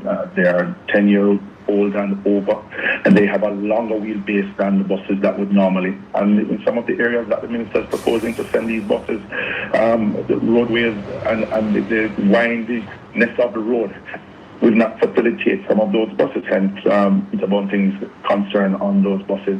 The buses now are now in Jamaica. These buses come with the doors on the wrong side. My understanding is that they are being retrofitted to go on the left side of the bus, which is now behind the driver himself. And at whose cost is these retrofitting being done? And I asked the minister in one of my statements in Parliament, questions to him is what is the expected service contract with these buses? And they have not been tested on all roadways, and hence our concern for these buses, which are older buses now being put in the system, where JUTC, they're being operated by the JUTC, which is already being subsidized by $10 billion by the government and making a loss of an additional $11 billion, which is estimated for this year. So what is the true cost of operating these buses? Hold that thought for me, please. Mr. Phillips, let's just take a break and come back. We're talking to Michael Phillip, Opposition Spokesperson on Transport. Remember our WhatsApp line, 876-254-069. Thank you so much for staying with us. We continue with you on Beyond the Headlines. I'm Dion Jackson-Melo. We're talking to Opposition Spokesperson on Transport, Michael Phillips, about concerns expresses procured for the rural routes. As a reminder, we did ask the Transport Minister to talk to us. He said he won't be doing interviews until after he has a general press conference on the issue. So before the break, we heard a number of concerns coming from Mr. Phillips. Let's just look at some of them. So, Mr. Phillips, first of all, the concern about the fact that the buses were retired from the US system, which is what you're saying, that in and of itself doesn't render them unfit for use, does it? No. We're not saying that render them unfit for use. But when you have buses like that, even just like the JUTC, if it passes a certain year with X amount of mileage, your service is more expensive than if you had a newer set of buses. Right? So our concern also is just what will it cost us to maintain these older buses? Because a bus like this that has gone 10 years or 15 years, general buses within the public transport system have a lifespan of anywhere between 8 to 10 years before you know that you have to now start looking at transmission, engine, and just the lifespan of the bus. I mean, we are spending $2.5 billion annually just to maintain half of what is required for the JUTC now. So, you know, we're not saying that it can't be used, but for them to retire it in the US system because it has passed a certain mileage, is it that we're just taking them because we want to? And let us just look at what it is that we propose here. Sorry, just before you reach here, you're saying you're not saying they can't be used, but you're raising questions about us taking them because the US retired them. The US makes vehicles though. So I mean, they have access to newer fleets at lower cost than we would have. Yes, and it would. And I'm saying that the maintenance of these buses is going to be much higher than if you had kept them in the US. Completely understand that, but at the same time, there is always a trade-off between initial capital outlay and service. Almost, well, you know, don't want to get too mathematical, which is not more my forte. $1.4 billion, $1.5 billion on these 110 buses as quoted by the minister. No, I'm saying there's an inverse relationship. The newer the bus, the lower the service is going to be initially. So you would have to actually figure out, okay, we're spending this, the service is going to be what? If we had bought them all brand new, where do we save the money? So I'm saying... I don't think that analysis has been done by the JUTC and the government. No. Has it been done by the opposition? No, well, when I asked the minister and I've not been able to get an answer. So moving on to the other concern, because before you get to the proposal, I just want to allow you to finish addressing the other concerns which have been raised. So the other concern that a lot of people are raising eyebrows about is Senator Bunting's assertion that the buses are being brought in, you know, I had it written down, concern about whether or not it's going to kill off poor people, picnic with old bus. And for a lot of people, that sounds like desperate fear-mongering. And to make such a statement... Desperate fear-mongering? Which lot of people? Man, hey, sometimes I tell you about the media, you know. Surely the opposition must have some very cogent evidence or some very cogent documentation suggesting that these buses have a significant safety issue. What I heard you say is that the length of the buses on some of our roadways raise concerns. Yes. But would what should I say? Defensive driving or proper driving not alleviate those concerns? We have engaged a number of manufacturers and suppliers of the buses here, and what we understand is that for them to purchase buses, especially for the JUTC, that there has to be a standard body length, wheelbase. Then you have to look at the transmission because of our topography. And you have to look at suspension because of our topography. I don't think that these buses were retrofitted or even that was looked at in the purchasing of these buses. And when you look at some of our rural routes, especially where some of, and as I said, the Bunting was speaking about his understanding of a bus being assigned to a school in his constituency and the distance and the road network to get to that school, that he would have had concerns about the bus traversing that route, seeing the length of the wheelbase and the size of the road that it would have to traverse. But that seems to Okay, so what I am hearing is that there are questions and concerns that the opposition has that should be answered, but then you seem to jump straight from there to condemning the buses and saying, as I said, that they're here to kill off poor people without having been able to connect the dots. I can tell you what I said yesterday. Let me go to what it is that I said on the platform yesterday. I said, and I will repeat it again, that the People's National Party is not against a school bus system, neither in the urban center or rural Jamaica. We have put a proposal out there. I mentioned it in my own sectoral presentation. The party leader has spoken about this, our system that includes the existing operators in the current school bus system that now exists. Yeah? So we are saying that we would want to fix the JUTC as is, as the JUTC now is running half the fleet, even with the inclusion of the new buses, subsidized by $10 billion annually from taxpayers. And we still think that there is room in the sector for operators, private operators, to move 20,000 school children on a daily basis. So we're expanding the school bus system. What the government has proposed is really to bring in new buses. And we're saying that, and that's why I've called for a national debate on public transport, on transport overall. Because we're not saying that the plan that the JLP has proposed, or this administration has proposed, doesn't have any merit at all.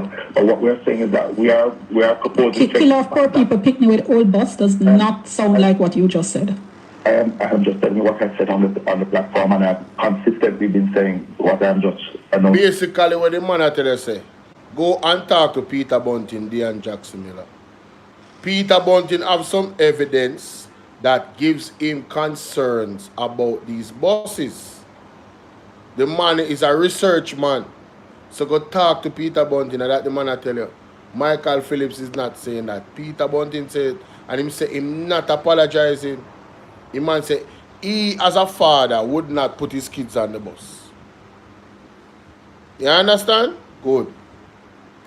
To you right now. You're distancing yourself from what Senator Bunting said? Because it kind of sounds like that. Senator Bunting, who is an engineer, has concerns about the buses. And he has announced... Peter Bunting is an engineer. It's his expertise, is what the man is saying. Alright? Yes. Something is happening. Associated is concerned for the buses, and while annunciating his concern, persons have started to attack Senator Bunting for his concerns, and I think if they listen to what he's saying about his concern about the engineering of the buses with our roadways, it's the same concern that I said to you, that I would have preferred that these buses were brought in, they were tested for a period of time, a couple of the buses, just as the JUTC did with those buses that were brought in 2016 to run on the Stony Hill routes, to see if they were capable of operating on those routes. With that similar thing, that similar proposal that we thought that the JUTC would be operating with. The minister, by the time the minister announced it, we were told that these buses were already paid for and being shipped. So, you know, I mean, as a parent, I would have concerns also that these buses are able to operate. But also, as I said, there's an existing system with investors who have already invested purchasing buses, who have been vetted, who have been paid by the schools, carrying students, past students. And you know, what we are saying is that let us improve on that and expand it so that we can get more children. Because it's not every student that is on. Well, there are a lot of students that are not on par, who need the assistance also in getting to school. So we are saying, let us expand the program. Yes, let me ask you about that. On a daily basis. Yes, let me ask you about that, because what I hear you saying is bringing private operators, as you said, meaning some of the existing private bus operators, private taxi operators, and so on. You want the government to get involved in a system involving drivers that many of us have concerns about being on the road in any case, and the lack of regulation that currently takes place. How do you see government involvement in that kind of very individualistic and disparate and scattered system? And how do you propose managing or regulating that in such a way as to secure the safety of the kids? Because that sounds more unsafe. Yeah, as I said, the Ministry of Education currently runs a school bus system. Currently, it's not that we're trying to recreate the wheel. They currently run a school bus system with private operators. And what we're saying is that we're applauding that. What we're saying is that we want to just expand it because government right now, despite that, the government saying that we can afford all of these buses using taxpayers' money, right? We are still in a situation where you have a JUTC, which is a government-run entity, that is being subsidized heavily. These 100 buses that we have now, there's no facilities out of town to facilitate these buses. The principals have said.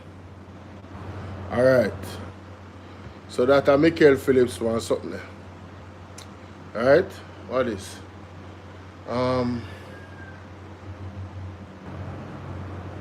Sustainable living. Oh. So the bus system thing, it'll get heated, it'll get spicy.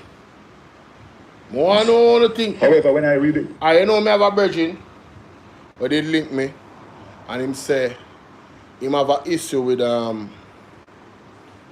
the incorporation of the tax amendment because he's worried about the graping and all of those things and the all of those things.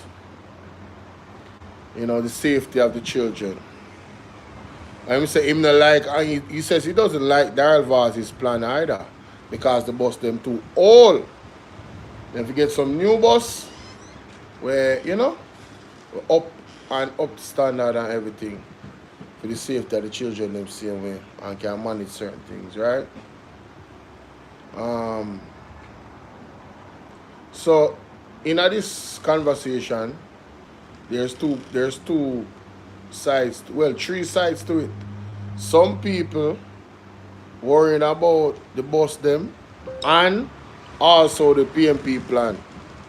And then there's some people that is really worried about the buses them and more favor the PMP plan. And then there's some people that is worried about the PMP plan and them now worry about Darrell Vaz plan. So interesting. Where are you guys with it? You understand? You know, I just don't trust these people. I don't trust Darrell Vaz just telling me what he's saying without any proof of it. I don't trust them. You know, it sounds good, you know, what he's saying, you know. With the camera in the bus, I know you can watch the kids them. It sounds good. It sounds really good. You know, it sounds good when him say, oh, the men them go overseas and go check the bus them. But did they actually go over there? What is the cost of the maintenance of the bus over 1 year? And after 1 year, what happens? Is that maintenance system done for? Is it renewed? You know, you have to remember that these buses are older buses, so the shelf life of them is going to be... Are we getting value for money? Are we really getting value for money? You know what I mean? I think those questions are still looming. Basically, that he's just telling us to believe him. Believe me, the buses are safe. We did everything we were supposed to do. And we haven't tested the buses. But we just go look upon them. And based off what the people them say, we go look upon them. I am confident that the buses are great. That is what I'm hearing from Darrell Vaz. Let's see anything else or so. content of it totally goes against what they are saying in the headline. This is not even worth the paper that it is written on, because all that they are doing is... Hold on there. PMP put out a press release and him say it's not worth the paper that it's on. Wait a minute. Let me go and look for that press release. PMP. I'm going to look for that press release there. Hold on. Wait. Hold up. Wait a minute. They've actually put out a press release as in paper, reading. When was this? When was this press release? Because I'm looking at their Twitter account. Usually their Twitter account is when they put out the press releases, and So let me see what he's talking about. Let me go back and listen to him say. A copy of the opposition statement, which was sent out minutes before my press conference. All right, so this press conference was just now, which means that press release should be on their website. Let me look at their Instagram and see if it's on their Instagram. All right, I'm looking at the Facebook page. I don't see it. According to him, whoa. I need to look over that video. Instagram. Alright. Let me look at PNP Instagram to see if that's where they put out the press release.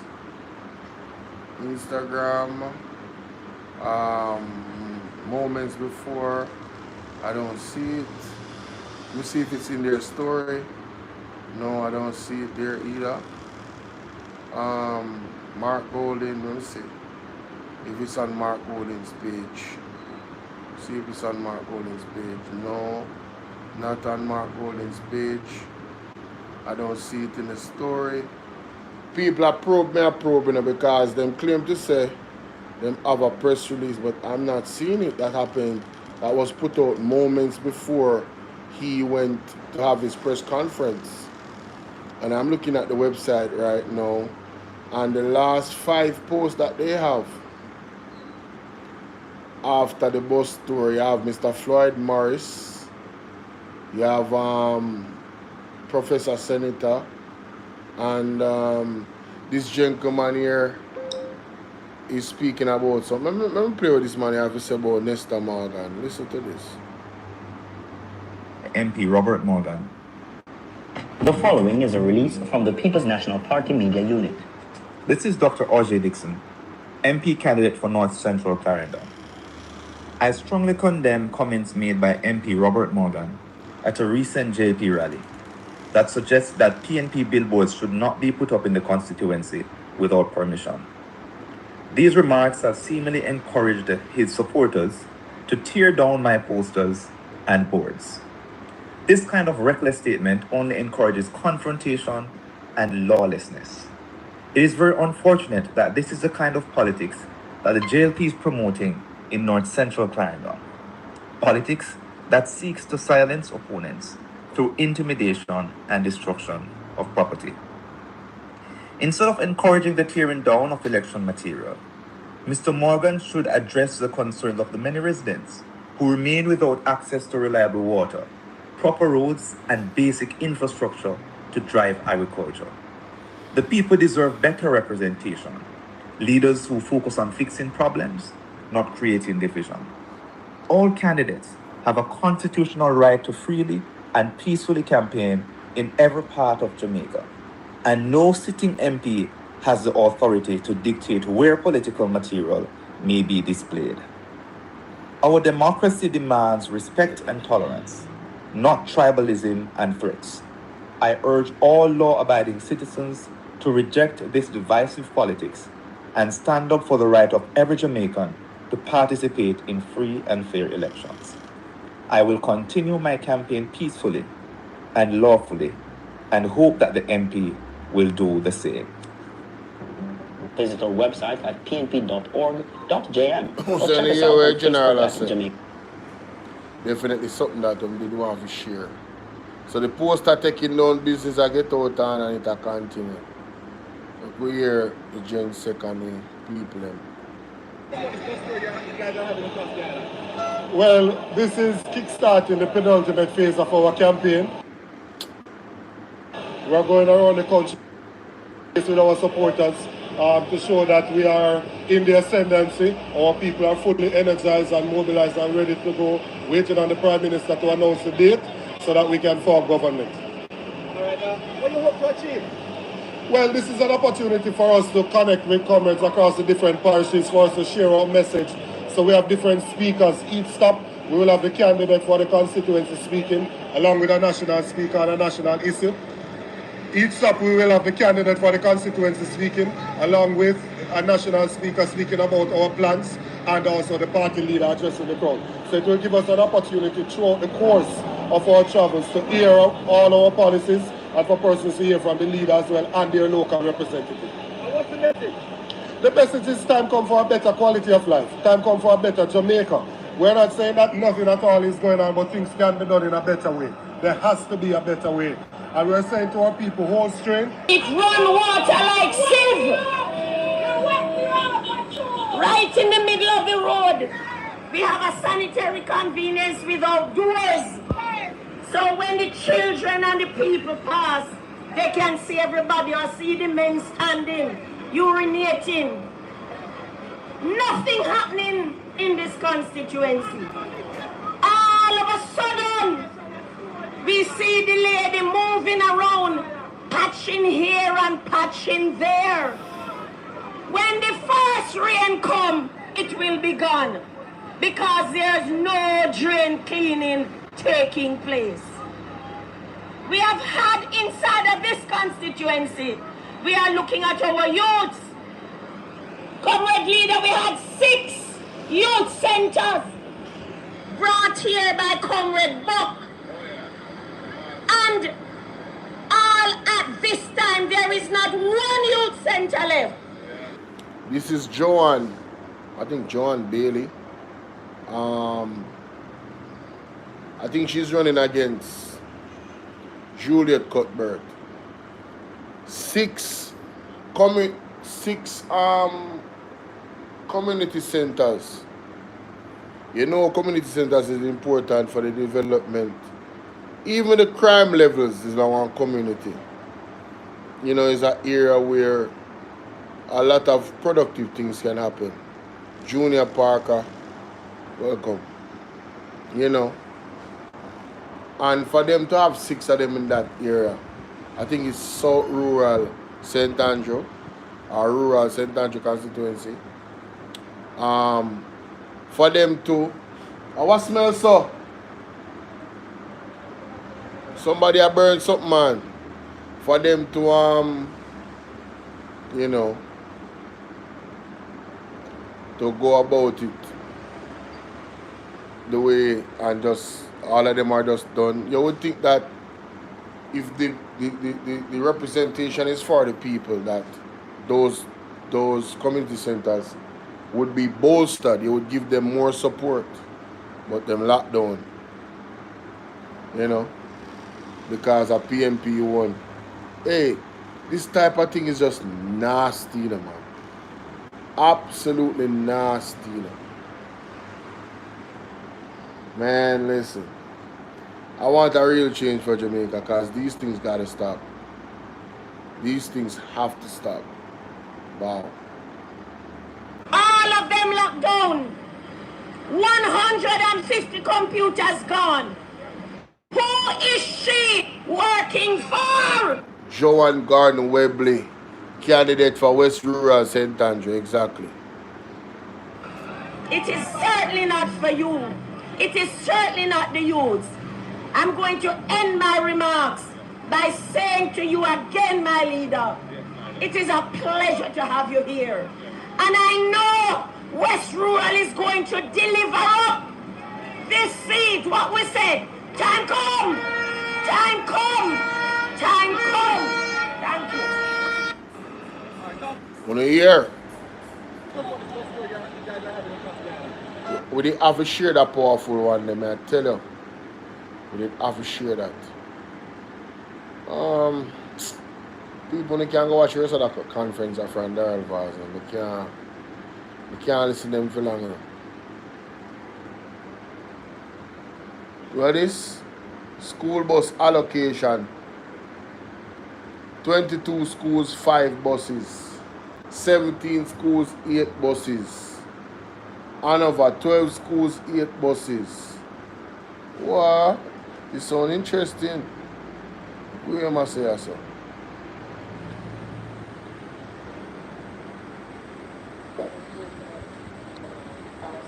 No one here from the cleaner?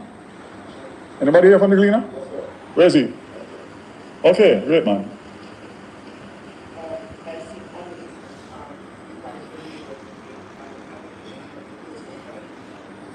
I'll ask Mr. Ellington to address that. But I can say that part of the process is to get the drivers from the particular parishes. That's the easiest way to have a seeming and functioning access to the buses.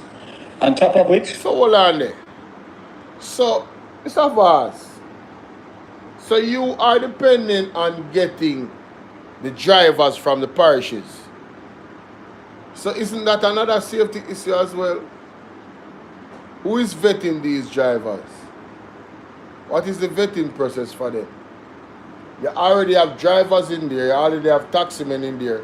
So what is wrong with using the money where already have buses, already certified, all you have to do is verify them? What is wrong with incorporating the people of the area with the plan that already have cars and buses?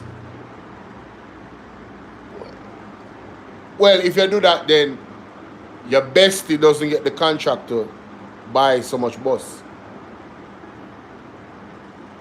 I'm just saying, if you incorporate more of the people in the community to bring the children, right, you wouldn't need this big contract to your wife, bestie, company.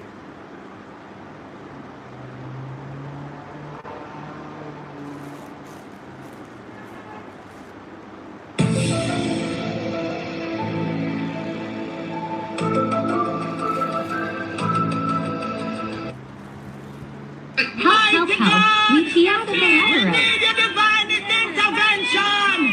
We're tired of the labor rights. We're tired of the green people. We are so far. We can't take it no more. We need this. We need it. We need it. Help. Help. Jesus Christ of Nazareth. Psalm 46. God is our refuge and strength is a liberty. The drivers will have to go through background checks by the police to make sure that they have a clean police record, and they will be... So the taxi driver, they will already have them bus. Then can't go through one background check. Tana from Nationwide. You hear that? I wonder if you hear that. So this question, the house. I was start call her Santa Claus, the girl from Nationwide. Miss How. This a go happen. So you hear how Daryl Vaz I go get the driver them for the bus them. Police record. How much you want to bet? How much you want to bet that labor right loyalists is going to get jobs for those buses? How much you want to bet? How much you want to bet? I say again, how much you want to bet? Say labor right loyalists is going to get the contract for those buses. How much you want to bet that is going to happen? Be trained specifically on these buses and the routes that they are going to be traversing. Woo! So, very good question. And the fact of the matter is, I'll ask Mr. Ellington to just indicate what has been the response. So hold on. When them ask the question in the media is a very good question. But when the PMP raise concerns about these things, then bad mind. Of course, what is the next steps in terms of getting the training completed? And thank you, Minister. Good morning, everyone. Turn on the microphone. Is it just me? Have you guys seen Daryl Vaz speak? He looks very uncomfortable. He looks very uncomfortable being in front of the camera. He looks very uncomfortable in just speaking. He always seems like he's on edge. You know?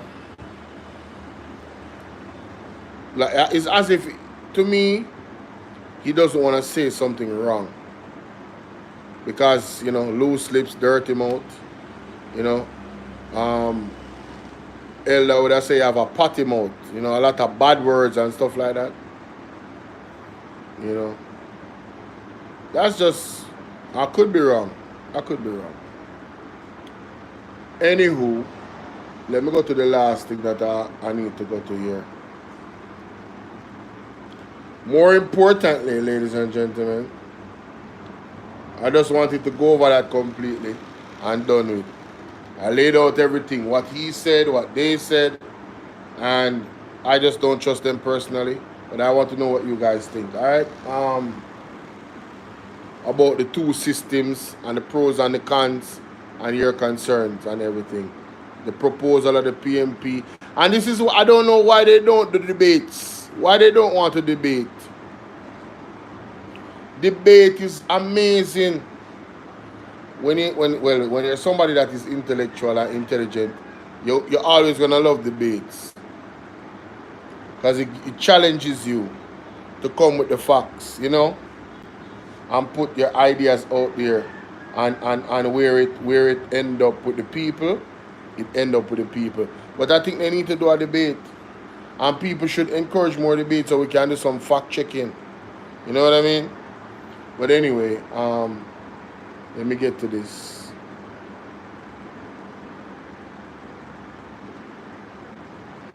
Oh my goodness, excuse me.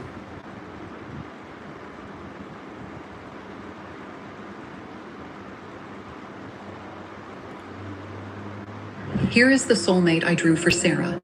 Here is who she met for. Man, stop, bro. Are these soulmate things? Y'all need to chill. The press. Well, my people, me here for the real news, you know. News, reviews, everything in a one, right this or right there, my people. So all I want to know to do is like up the video, share out the video, subscribe to my channel, my people. And if you're new to my channel, welcome. Let's get right into it. Oh, that's a old ass video. Lord have mercy. I was like, what? Anyway.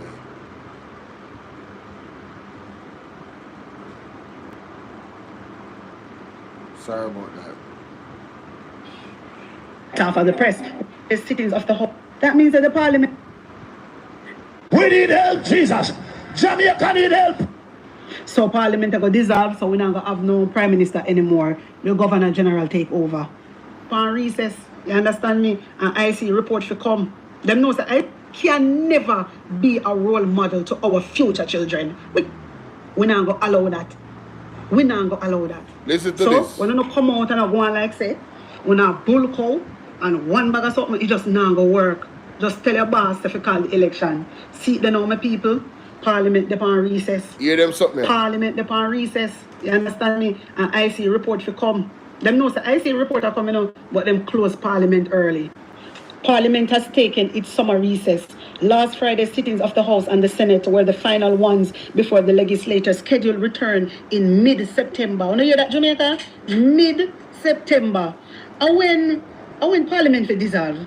Because if they are scheduled to come back mid-September, that means they look like they're not going to call no election. Let's see what is going to happen. But according to Nationwide, they are saying with the general elections looming and the campaign shifting into high gear, it's expected the Prime Minister will advise the Governor General to end the life of the current Parliament. But if they end the life of the current Parliament, there has to be an election in 3 months. There can be no Parliament. There's no Parliament after that. That's not what the Constitution says. Hear that? Uno not hear my wisdom warriors. Uno hear when Nationwide writes and Nationwide writes, you know. 15. But Uno know say they cannot be trusted. You understand? But yeah, listen. September 3rd and September 15th. Remember those dates. Andrew Owen's government time is up according to the Constitution. My people say, but with the general elections looming and the campaign shifting into high gear, it's expected the Prime Minister will advise the Governor General to end the life of the current Parliament. Oh. That means that the Parliament are going to dissolve. The Parliament are going to dissolve. What Andrew Owen's do, I try to get more of the old bus them in, try to fix up the road. And my wisdom warriors, at one point I thought election I go call in August, but I don't think so. The thing say I go to the full length of that meeting. That is so Parliament will dissolve, so we're not going to have no Prime Minister anymore. The Governor General take over. Oh my God. Mighty God of Daniel. The people, I want to hear what Andre have to say. Hear this. Taking a recess because they don't want you to know who are the other 9 with wholeness. Ball out! Whoa, yo. We need help, Jesus. Jamaica need help. Shift the Parliament. Shift the election. Shift everything. Did you know that if you live... Did you know that I have a mute button? I am going to say it again. They have taken a recess, Courtney, because Jamaica, they are going into the election. Because Jamaica, they don't want you, all right? They don't want me or you to know who are the additional 9 with wholeness. Isn't this a skullduggery? Isn't this Jamaica chaotic? They are shifting. Imagine a thief. Imagine a chopper. Imagine the movie goalpost, Courtney, to normalize criminality, to normalize scammers, to normalize. Ball out! Can you believe? So you are going into an election not knowing. You, Jamaica, going into an election not knowing. Are we to vote them up here? No, seriously.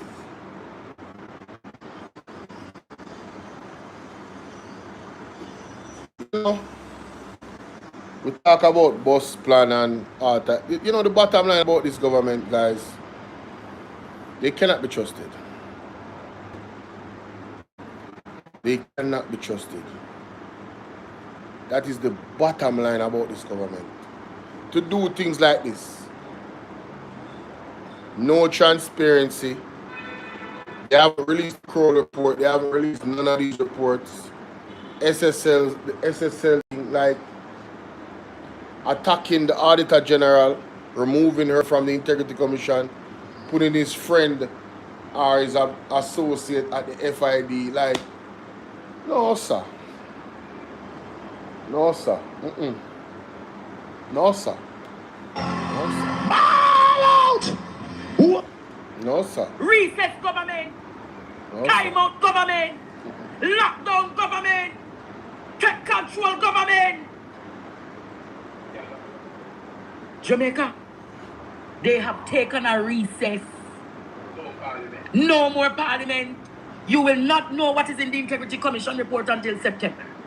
Wow. Until September, when the Parliament resumes. By then, potentially, criminals will be in the Parliament sitting in them new term as Member of Parliament. Can you imagine? Imagine that. A recess government. This one, plus 9 others were to be named. And they decided, Jamaica, that them not giving you the names. So I'm going to the Ouija board, you know, and him play 2 dice on the Ouija board and say, flip, come, and like Nicodemus in the night. Because people were of the view, hijacking the nation's business. The man hijacking the nation's business. But people of Jamaica, the gang of 10 will be exposed before the election. The gang of 10 will be exposed by and before the election. Because the people of Jamaica should know. The people, don't you think it should be your duty to know? Of course. Who? Don't you believe Jamaica? Don't you believe? This is not We need to know the 10 thief them. Or the 10 potential thief them so we can make an informed decision when we vote. Right? That is just the facts. Chess game, this is Ouija. Because it's a demonic, diabolical attack on the people of Jamaica. This is a demonic, diabolical attack on the people of Jamaica. We deserve to know. And until the philosophy that holds some of them superior and another, there shall be war. This Jamaica is a war against democracy. This Jamaica is a war against democracy. Is this what democracy looks like? True, man. There's no democracy under the JLP. We need help, Jesus. Jamaica need help. Shift the parliament. Shift the election. Shift everything. Remove them. I'm going to say it again. Is this what democracy looks like? Is this what Jamaica has become? Where gangs and mafias run this country. People of Jamaica, you have the power to stand up against it. No election until you know who the 10 are. Blood and fire! Blood and fire! Blood and fire!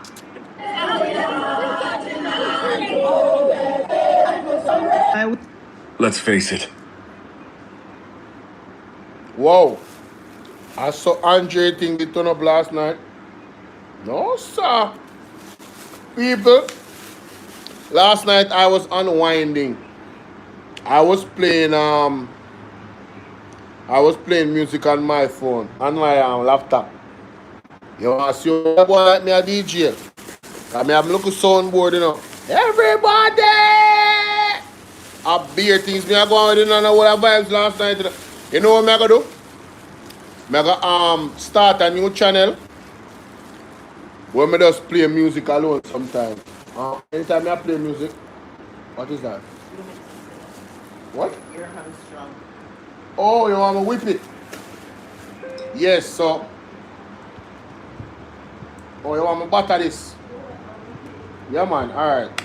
So, me a multitask people. So, me I tell you, man, last night, man, yes, yo, this is the evening after me done do my live or something. I say me go on with myself. So, I was not listening. And by the time he come home, Andre program done. And me not tell a lie, people. I was tired. Oh my God. I was beat out, man. I was beat out, guys. Beat out. One video I put up this morning. I don't know if you know watch it. With Ralston Hyman and Colin Bell. The conversation with them have about the stat and the statistics about, you know, everything, the economy and everything. You know, it appears that there's some skullduggery going on, ladies and gentlemen. And a beer moving at the goalposts are going on. If there was a certain method how to calculate something, say for instance, the poverty rate, what they're doing is changing the method to calculate the poverty rate. So the poverty rate suits there, make them look good. You understand? A be an unethical thing them are going with, ladies and gentlemen. And like me tell you, a more and more open disgrace. More and more open disgrace. But let me hear after Warriors, I totally agree with Andre. Let me tell you now. We need to know who are the thief in a parliament. We need to know who is the 10 thief. Can't have thief no one in the to country. remember Jamaica say, Andre only put gag order upon IC. Yes. We hear them talk about how IC no one release some report to labor rights. Andre only put a gag order, a cabinet policy, a gag order upon IC. They cannot come out and talk. Like why them not know these things? And them not listen to Atta Vipers. Them not listen to Mystic Sensation. Them not listen to Andre. Them not listen to Mr. Wayne Lonesome. Eh? You come like they not listen to you professor them. Right? They not listen to Talk Your Mind TV. All them don't know this. All them don't know say the man them put a gag order upon the IC. The IC cannot talk. When them take the oversight committee and Everald Warmington and Delroy Chuck are going with. Andrew Wallace and the Jamaica Labour Party bidding, you know. They might try hide everything. They might try dismantle the Integrity Commission. Have you guys really read or listened to the last remarks of the two executives, the chairman and the executive the chief executive officer, former officer of the IC, former chairman. Have you guys listened to their remarks in regards to the state of the country and the anti-corruption agencies not getting any support and being attacked? And all that they're saying was facts. They have experienced it. Have you guys really, I'm talking about, have you guys really been paying attention? If you have been paying attention to these things and doing an investigation, you realize what is going on. That's why I said these guys cannot be trusted. Why would you attack? This is like attacking the police. The Integrity Commission is the police to guard us against corrupt politicians. So why would the government under Andrew Honest attack the Integrity Commission so many times? It tells you everything you need to know. You don't need rock. You don't need no big mathematical calculation to tell you who is an enemy of the state. The same government official them is an enemy of the state. Anybody that is not fighting corruption and encouraging corruption by dismantling the Integrity Commission or any antibody, any corruption, antibody corruption agencies. If you are not supporting them and you're trying to tear them down, you are an enemy of the state. In my opinion, you are committing treason because corruption does not help any country. And you know, so I was talking to somebody and I say, no man, yo, you need corruption for any place, man. You have some people think like that, you know. Because them benefit from corruption, them believe say, yeah man, you have to have some corruption, man. You have to have some skullduggery. If the skullduggery not there, the place can't run good. But I look at a country like what the country the name? Oh my God. The country the name, man, where follow Jamaica policies and turn this massively successful country. The UIC president always talk about them. I've even heard, I don't remember their name, but them have strong anti-corruption laws to the point where all their family members then get in prison. They might all lose all their life to all death penalty in it. So what you're telling me, sir? And that the country they are run good and prosperous. One of the biggest, the largest exporter, if not the largest exporter of organic food. And it is the size of St. Thomas. The country is the size of St. Thomas. And it is producing more to the world than Jamaica in organic food. You understand? You know how much money them and they make? When they name a Suriname, no, not Suriname they name. One of them Asian country there. A small half island, small Asian country there. I don't remember what them name. None of the students them are the no teacher not there in our class can remind me. They can't remind me of the name of the place. But them have strong anti-corruption laws and they are prosperous. Their people make a lot of money. They are well educated.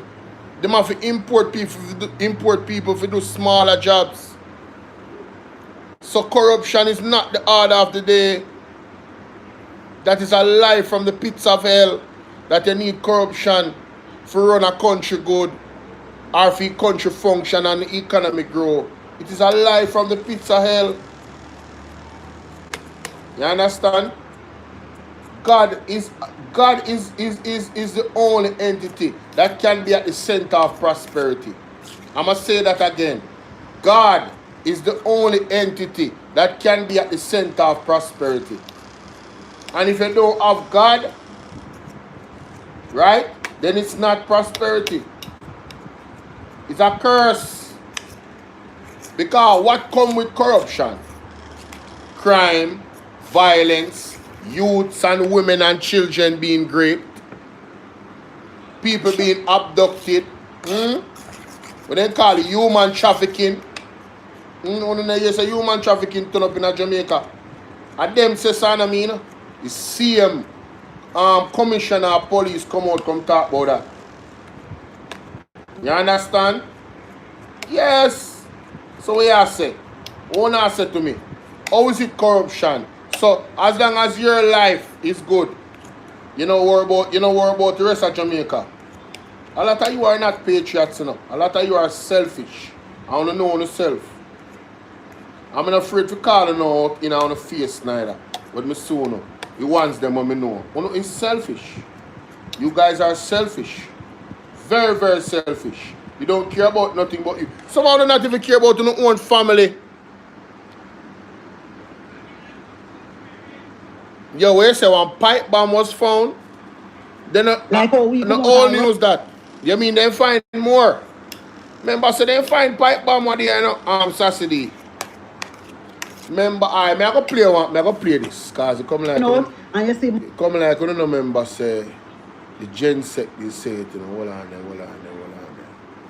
Hold on. Let me remind you now. Let me remind you now. How a gen sec say. Because I tell us all this. I hope this is adequate. It is adequate? Soft enough? Oh, you put in the flour. What that? Mango? Or banana? Plantain? Oh, right plantain. If we didn't have the whip, it would have go on better. Let me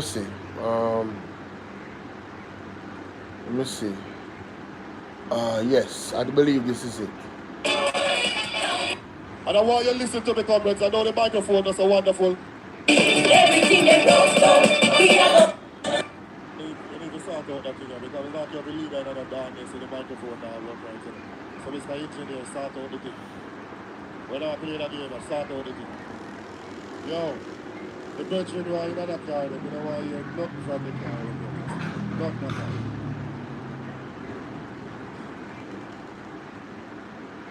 Comrades, greetings. This is a serious process here.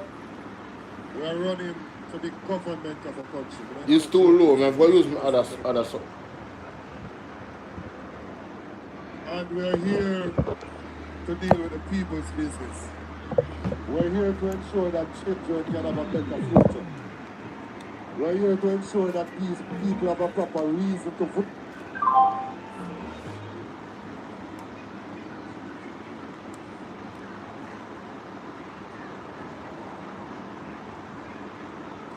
Vote for corruption.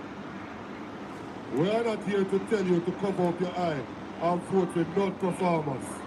We are here to believe that you low bad man. A better life. You low. We have best that we can do. Like Manchester, that is known for its agricultural production. Mm-hmm. And what we have taken place in Jamaica now is a betrayal of our farmers. Mm-hmm. We have a government in place that has caused our food importation bill to double over the last 9 years. When they came to office in 2016, the food importation bill was at $830 million US, and it has now gone to 1.6 billion US dollars. It has doubled under this government. It has doubled, and we are importing things that can be produced right here in Jamaica. Northeast Manchester is one of those parishes that can produce Irish potato well. Why is it that Jamaica is not putting our farmers to work to produce Irish potato so we can take that out of the food importation basket? Why aren't we producing enough onions so we can take that out of the food importation basket? Their focus is to give friends and cronies import licenses, and they are affecting the local farmers. We can't get any reliable data some of the times out of Jamaica. We have to wait until somebody international put out something before we know the true position. Hey, you think a joke? All of the most of the data we are come out right now, you have to question any data we are come out of Jamaica. Starting all of it, you have to question them. It is the FAO that told us that 55 out of every 100 Jamaican is not eating properly, not eating. If you work agriculture, we lose 30% farmers you have of the input. And I want you to listen to me, comrades. I know the microphone is so wonderful, but I want you to listen to me. And that part I carefully. really want to play. I know when people are trying to set me up. Billy Davis, what's up? We have a government that started out along a road. Yes. That said they won't allow PNP-ism back into the country. The Yes. Prime Minister said that. Yes. Then we had this deputy leader of the Labour Party saying they will never surrender Jamaica to the PNP. I want you to understand that people don't surrender from a position of victory. Yes. When you surrender, when you're under pressure, you're throwing the towel. Them know so them are going to lose people. Embarrassing. We need some milk. Them know so them are going to lose. Let me play that back again. Surrender Jamaica to the PNP. I want you to understand that people don't surrender from a position of victory. When you surrender, when you're under pressure, you're throwing the towel. Yes. It's the same leader of that party that got up and said he don't need no opposition. After that, we hear of big gunfight in West Kingston, JB Bastion constituency. And we want to know who owns the warehouse where they found those guns. To know who owns the warehouse where they found those guns. And we want to know who owns the warehouse where they found those guns.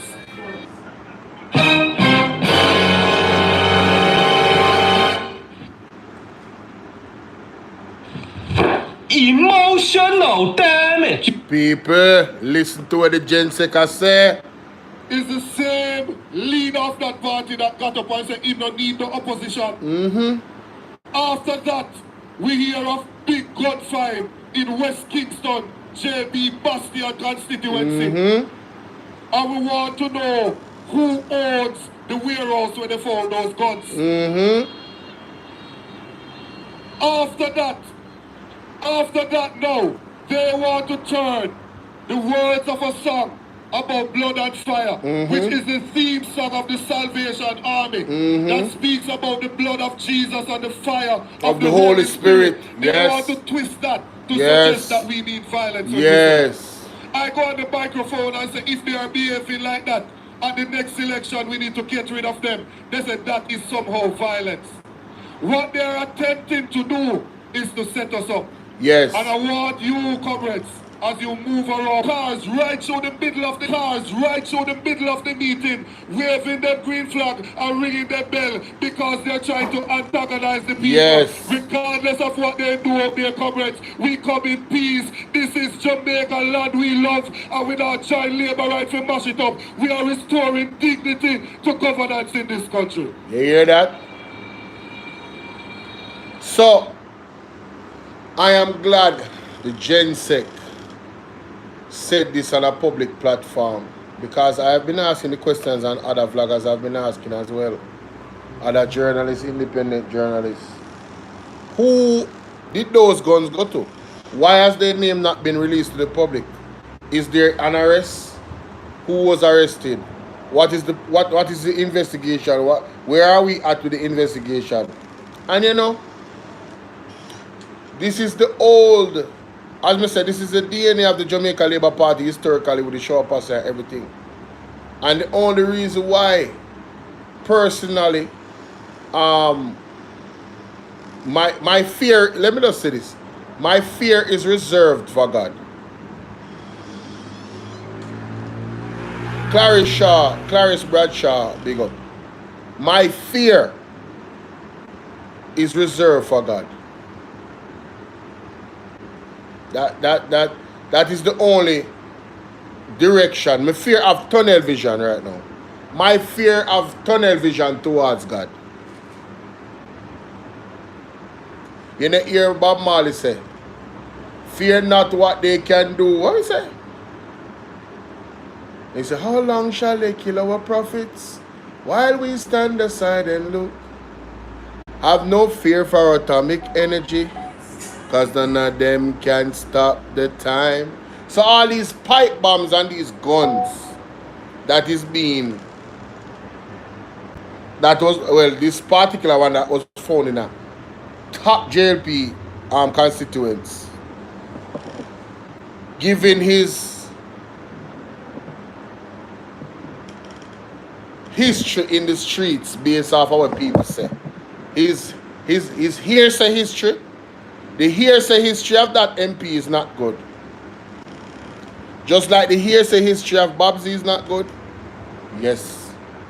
The hearsay history. You have a thing when they say the streets talk, the hearsay history is not good. So when I see those things happening, it's very concerning.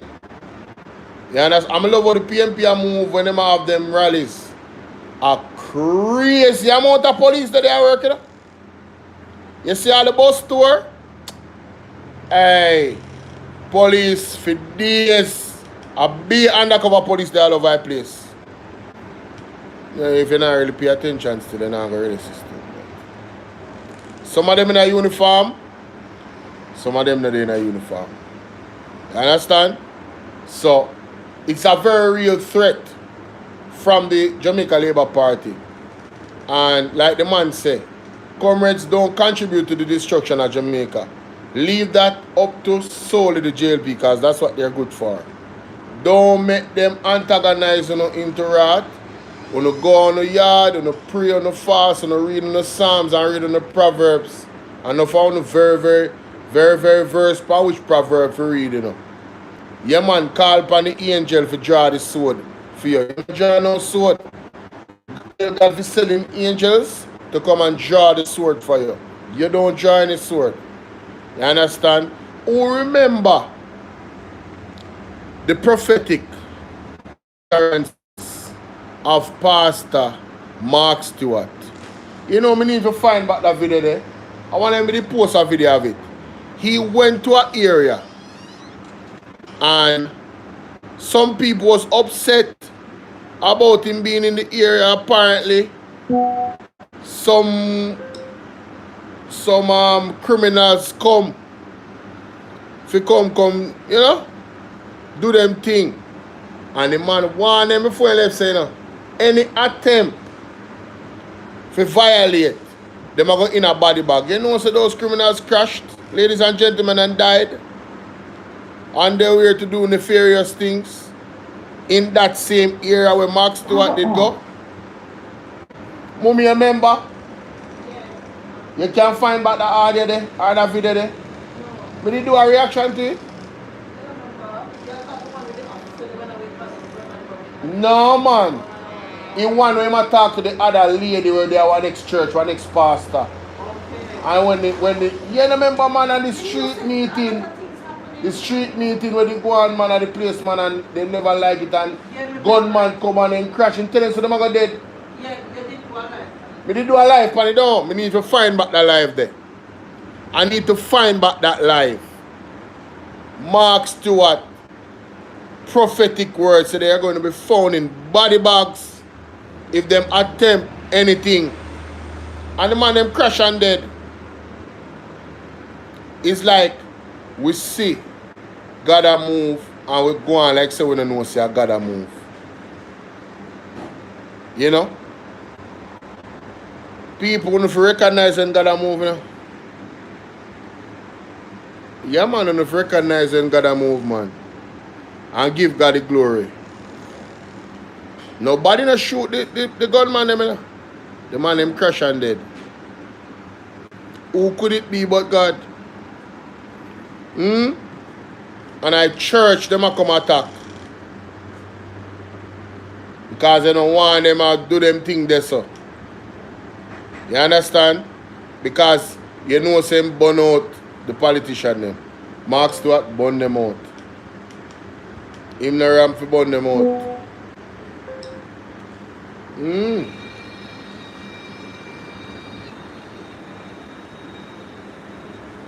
No matter what they go on down there. Listen. If they were serious about the political atmosphere and how the campaign is going, yes, they would not have taken the referee off the play of the field of play. They have essentially crippled the office of the political ombudsman, that you can't get any fair arbiter, a referee that will say this is allowed and that is not allowed. That is if they are serious that they want to have a decent campaign and a serious campaign, restore the office of the political ombudsman, of course, so that we have a referee to safeguard against what is going on. Of course.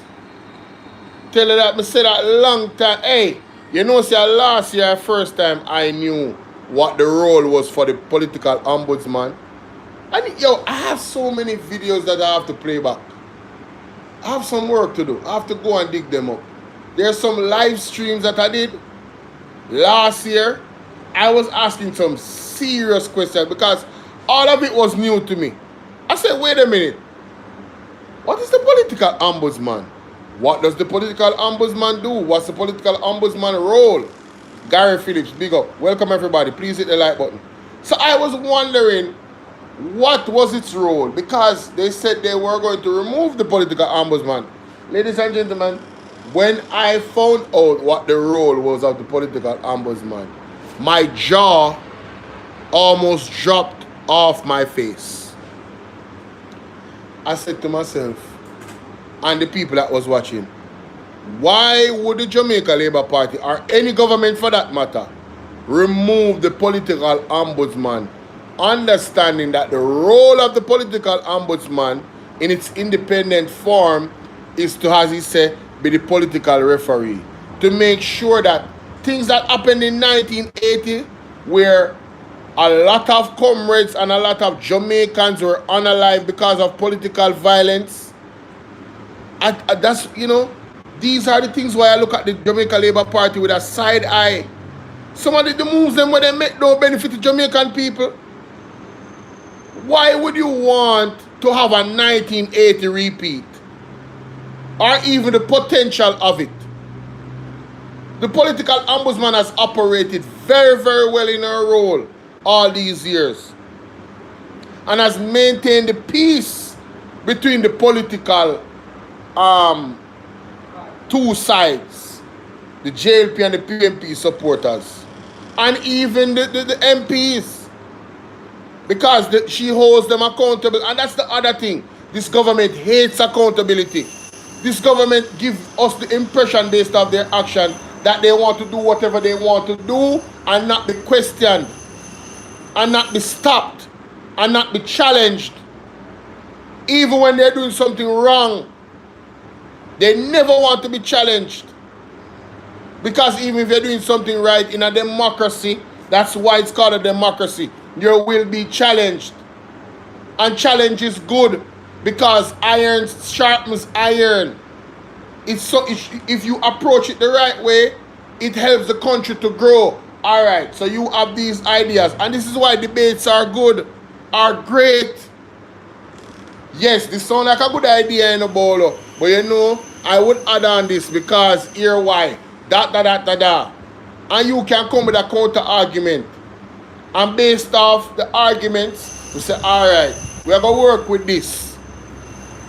Where's the participatory politics? Right? Andrew Honest don't want participatory politics because him saying don't need the opposition to hold him accountable. They're telling you who they are.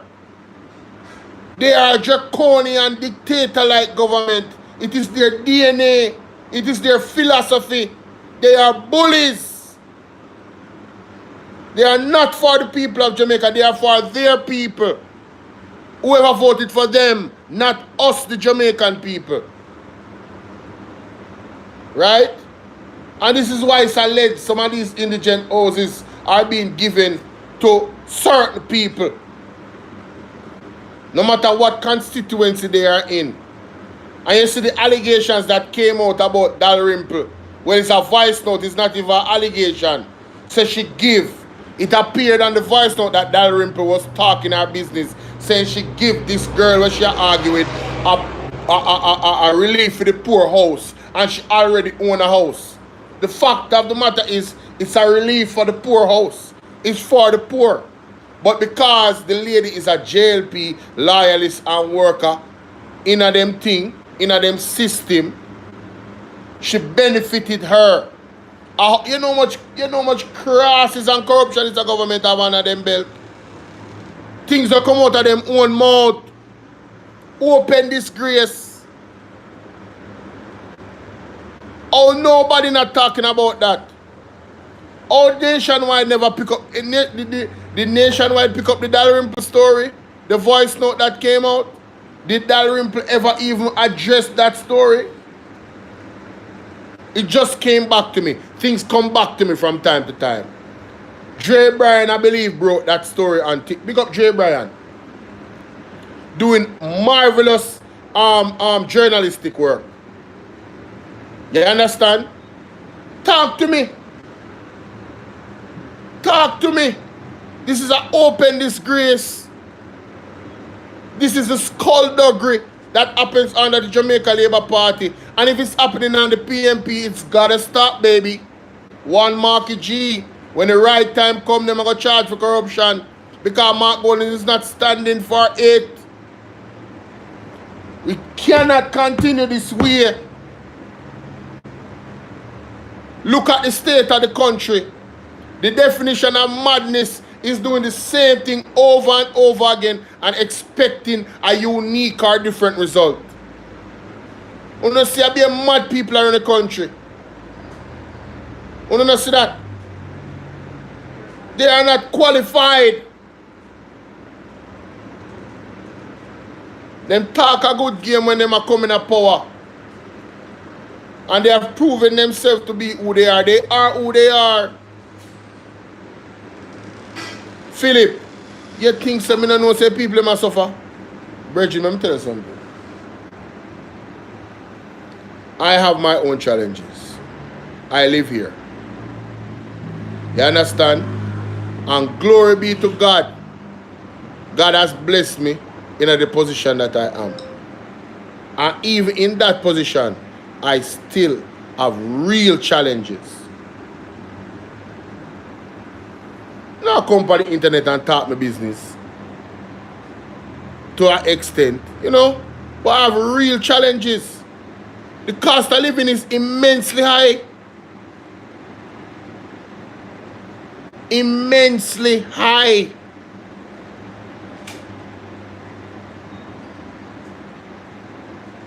Everything is going up, up, up, up, up. Hey, wanna notice the cash pot place them? Them active, you know? People are trying to turn how much $100 winnings in a cash pot? I don't even know. The people might try to turn $100 into some $1,000. I don't know how much one cash pot winnings. $100. I don't know. Somebody on the live can tell me. That is in Jamaica. Hey, 2-6 there. One of the man them splash DJ.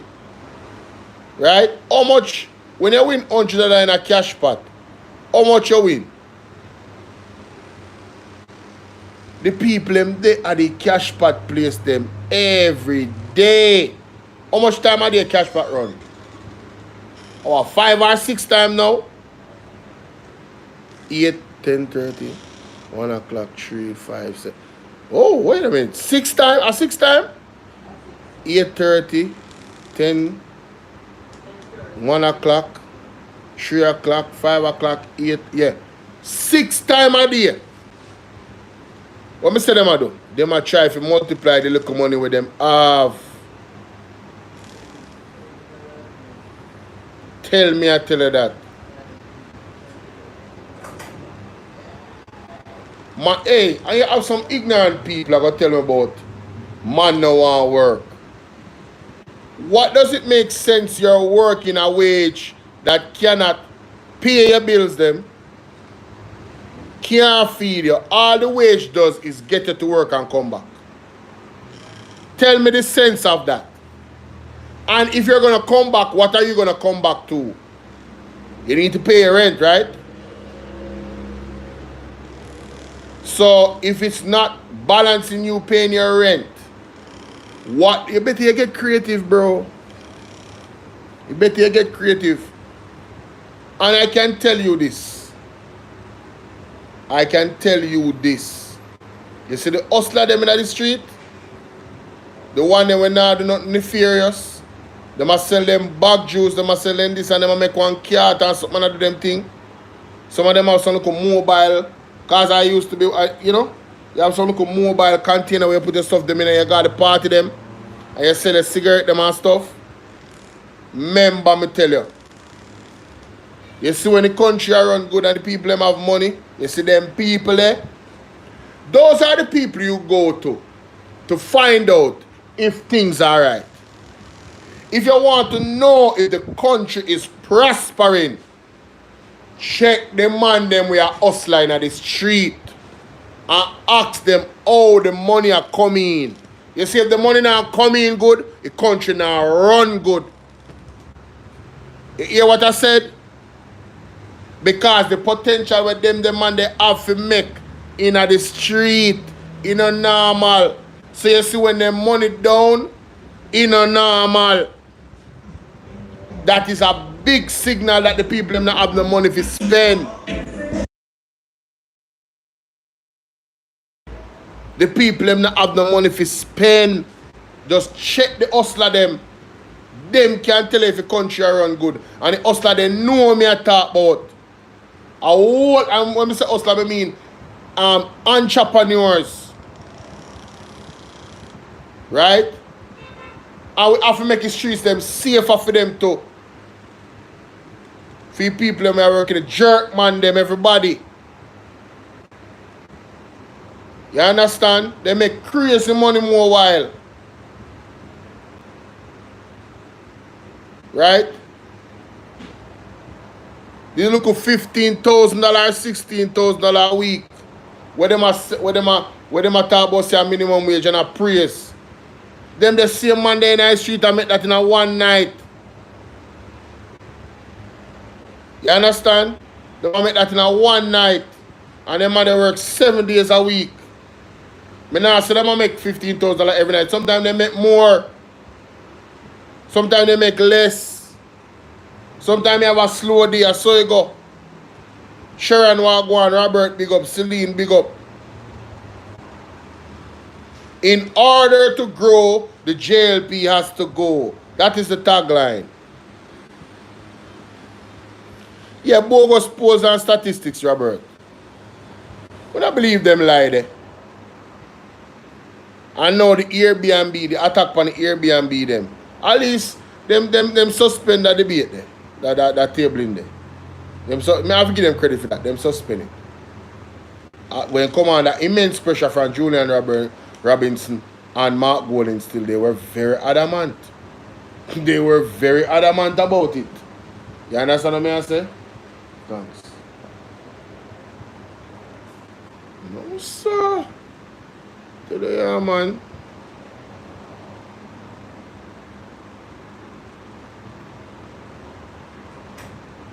Too much things are going on with them, brother. Too much things are going on with them. What this? Breaking news, Daryl Bars fail old school bus press briefing with twisting mouth and attacking people's national party. Hey, I one thing, you know. Hey, the Eagle no play, you know. Mr. Lonesome there at him same time to blows and skirt. Hey, Mr. Brigadier General Alfred, no joke about it. Hold on, let me hear this. Never brush your teeth or use now, we ain't Lonesome, man. The man don't give them a break. Hey, they look and say I want wife. People, here for drop the real news, you know, news, reviews, everything in a one, right? That's all right, dear the people. So all I want to know to do is like up the video, share out the video, subscribe to my channel, my people. And if you're new to my channel, welcome. Let's get right into it. A corrupt government cannot liberate the people. If the head of the stream is corrupt, the entire river will be also. A blessed good day to you, my wisdom warriors. Wagwan. I'm back again with another, and this is about the all broke down bus saga. Here, this. Won't be talking till after that. We Afternoon to you and your business. always appreciate your time. So, it's one or two things happening here, right? Either legitimate concerns that are being downplayed by government, or fear-mongering by desperate opposition. So, which is it? Well, concern, and I mentioned it in my sectoral presentation. Kill off poor people, pick me with old boys. It's found that there are questions and concerns that the opposition. Based on justice. It's the same concept. There are a lot of students currently It's not that we're trying to recreate the wheel. Hear from Michael Phillips, opposition. My wisdom warriors, that was Michael Phillips, the Shadow Minister of Transport and Mining. Tell me what you think about that and put an honest opinion in the comment section. The people hear this. Thief caught in Galetown, Clarendon Part 3. Daddy save my soul. When Jesus came and rescued me, and got to tell you, I'm calling on you. They got you rooted and grounded in the name of the Lord. No, I don't really know why this phone is still there. That brother I get caught stealing in a Gale town. And them have him sing rooted and grounded in the name of the Lord. But I don't know why them a laugh. Yeah, him caught stealing. Grounded by the Holy Ghost. And if you want to go to heaven, you got to rooted and grounded. Rooted and grounded in the name of the Lord. Rooted and grounded in the name of the Lord. Rooted and grounded by the Lord. And if you want to go to heaven, you got to rooted and grounded. The boy have a start. The boy have a start. In the name of the Lord. Rooted and grounded in the name of the Lord. Hallelujah. Hallelujah. We worship you, Lord. We honor you, Lord. Thank you for this morning, Lord. Lord, I'm on the teacher and forget, Lord Jesus. Yeah, with the panty on the head, you know. Lord Jesus. Oh, Lord Jesus. Lord, I know. Last week. So the last week I got the call from there 2 weeks ago. Last week. So I come from last week. Last week come from Bolo.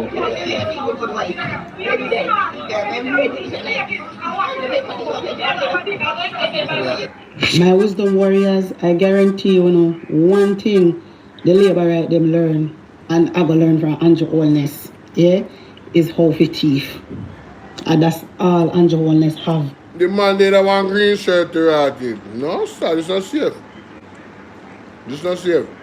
You offer to them thiefness. Because me can understand how you want Andrew Holness to continue to be a prime minister and him a thief. He not steal taxpayer money and you alright with it. What kind of example is he setting to our future children? What kind of example are he teaching the children? Make it make sense. My wisdom warriors, a thief is just a thief. Because, like, look. Hold on there. But before the break, the feedback was to. Alright. 4 hours ago.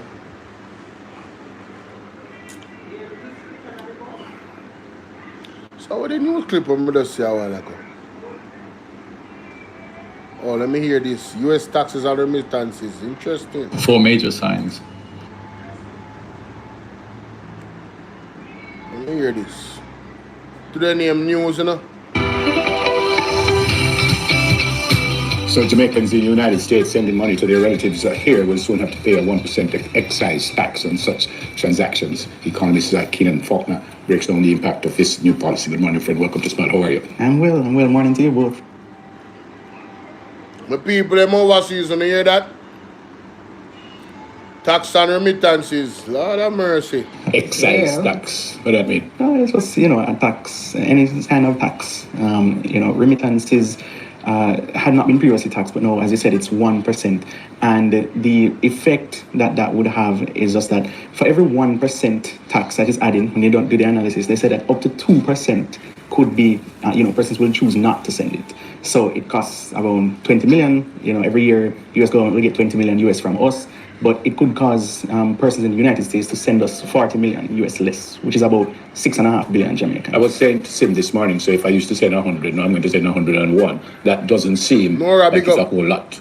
It doesn't seem like it's a whole lot. What? Some persons might choose to absorb it But so the average transaction, sent from the United States is around $200 US. So persons might choose to send maybe 210 to cover the $202 that they'll know have to send, or if they continue to send $200, maybe they'll send it less frequently, because that $2 might mean something more to other persons. But you also have to consider the fact that disposable and discretionary incomes would have fallen. Tariffs going up, prices are going up, they have their own domestic situation having to deal with, and so it's hard to estimate the precise impact, but on a macro level, it does have other implications specifically for us. So the tax doesn't affect, us directly, like, the government is not losing revenue kind of thing. But if we have a reduction in foreign exchange coming into the country, then that means that it puts pressure on the currency, which is something that's happening right now. You'll see that the currency has depreciated a little bit. Yeah, we're at 160 now. Right. 160. Yeah, and it also, because when you couple that with a reduction or a slight softening in tourist receipts, then that means that the demand for foreign exchange locally is going to become harder to satisfy, and the central bank might need to intervene a little bit more. So this has more impacts than just at the micro level, but also the macro level. Let's talk about the fact that this is, the original bill, bigly and beautifully as it is, had this at 5%. Yeah. So we get where-ish? A little bit, and it's not going to come into effect until the 31st of December. And you also have to look at the fact that it affects only those going to send through remittance companies, cash, money orders, checks. So it doesn't affect if you're sending, bank transfer, because the banks in the United States had lobbied for that. It doesn't affect you if you're sending by debit or credit card. So there are channels. Persons, I think, will now move to more informal channels. They probably use some of the apps and the internet apps that they can send. And remember, remittances is just a cross-border transaction. When you carry cash in hand on the plane, that counts as remittances. So persons might even resort to doing more of that. How easy would it be to send it through the bank as opposed to send it through one of the agencies? Well, it might be a little more difficult, and then that is also part of the deterrent, because any tax necessarily is distortionary to economic activity. So it is meant to deter some form of activity. So if I now have to find other avenues and channels and now ask somebody else to send it for me, which is also another option, persons might just forego it altogether. And then if persons are now, remember, the climate is so uncertain. We don't know if this tax can end up going up. Later on they might revise it upwards, and remember, persons might also migrate just to be able to work to send remittances, and then that might. Only to say corruption no work. I scamming cause this, I the scamming cause this. Believe, there are pros and cons to everything, man. But you see, at the end of the day, when you plant a certain seed, you can't plant melon and expect to get banana. Two totally different fruit. Not going to work. Not going to work. Might discourage immigration altogether, which I think is one of the policy goals of the government. Speaking of immigration, this levy only affects permanent residents and green card holders.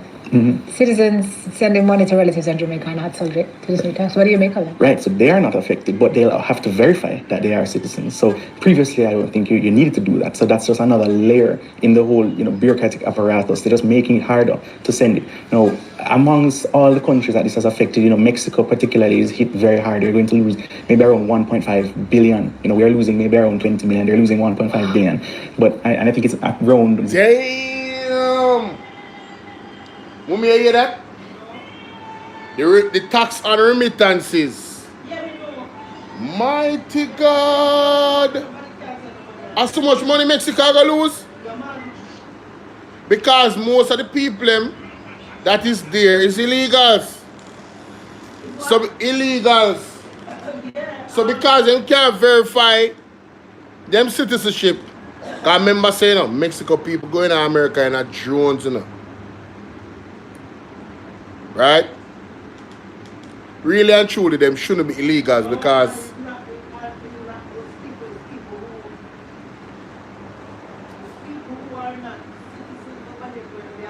Mommy, I just listened to what the man said. You didn't have to prove your citizenship to send money. You have to go prove it now. No, it's not naturally. It wasn't something you had to do before. So it's not naturally. You understand what I'm saying? You're saying that you have to prove it now? That's what, listen to what the man just said a while ago. Its relatives in Jamaica are not subject to this new tax. Listen. Right, so they are not affected, but they'll have to verify that they are citizens. So previously, I don't think you needed to do that. So that's just another layer in the whole, bureaucratic apparatus. They're just making it harder to send it. It is a deterrent, right? They don't want the illegals them coming in the country, making the money and pushing it back out. It is a deterrent. And I'm telling you that he's saying that over $1.something billion US is being lost. It's going to be lost going to Mexico now because of that. That is a lot of money, Do you know what 1.7 billion dollars does to an economy? And then take that away. Man, oh man, boy. Amongst all the countries that this has affected, Mexico particularly is hit very hard. They're going to lose maybe around 1.5 billion. We are losing maybe around 20 million. They're losing 1.5 billion. But I think it's around 0.4% of our gross national product. But it is still very significant. Yes. The situation is so volatile, it's so capricious that we have to continue to monitor it very carefully. We still have about 5 months to work out this. Yeah, we still have about 5 months to work. It's December 31. So hey, me not telling a lie still, Jamaica, we have to rescue Jamaica. No, we can't have that country run under the Jamaica Labour Party with them something a loom over our head. Right? They are not telling us the truth about the economy as it is already. And now this, you know how important the money is. You're supposed to know. You know we go Western Union and MoneyGram every week. You're supposed to know how important. You talk about stopper gap, are bigger than stopper gap. The money we come from America pay people light bill, water bill, rent, send picnic to school, all type of thing, a bill house. So, if 1% sound like look a bit, I remember the man say, the man them can raise it up at any point. So then we can, when Andrew said we can turn it on and turn it off. Well, America can turn it on and turn it off. All of them don't implement the tax already. All of them have to turn it up if they want to. And I pressure that upon the people in Jamaica. Because the people in America, we are trying to help out their family out here, them are going to be less. Them are going to send less money. Automatic, so them are going to send less money.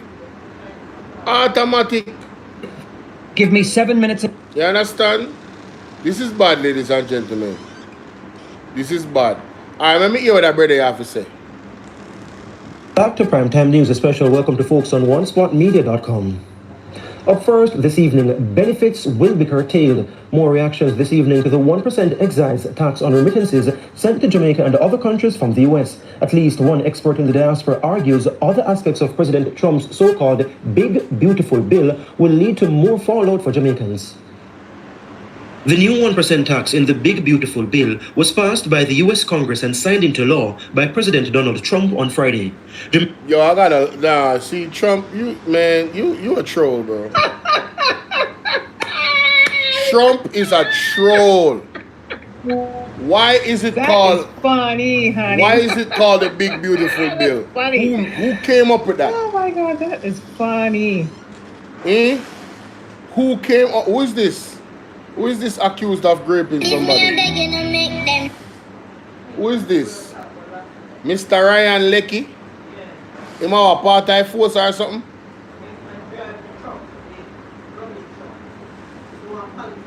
Him drive the rubbish truck for a politician? Mr. Ryan Lecky. Garbage truck. Mighty God. Why, hey, I one thing social media not play that? Told the Gleaner that the government will have to wait before it can assess. 1 out of 5 press, we are dealing with mama. Big up yourself, you know. Something not right, my wisdom warriors. Something is not right. Tell about them. And the famous soundbite that I think I second soundbite that they make. I thought if I press something alright, my wisdom warrior. Something alright. Where you going with, mama? Probably left on the work and big up yourself. But the remittance thing is still. That thing is serious. That thing is... Hey, Jamaica, prepare for your worst. That's all me tell you now. Prepare for the worst. In everything. Alright, may I show you how to prepare for your worst. And this is not gaslighting for fearmonger nobody. Are you guys paying attention to the possible World War III going to start? When I pay attention to that, I want you guys to think about how that would affect Jamaica. Think about medication coming in the country, all types of things. Food. We already import so much things already. We depend so much on the outside. Think about how that is going to be affected. It's not going to be good. We need to secure no water. Right? We need to secure no water. We need to plant, so have some little garden so you can sustain yourself to eat food and survive. A survival thing me I talk about. Prepare for the absolute worst. May I tell you.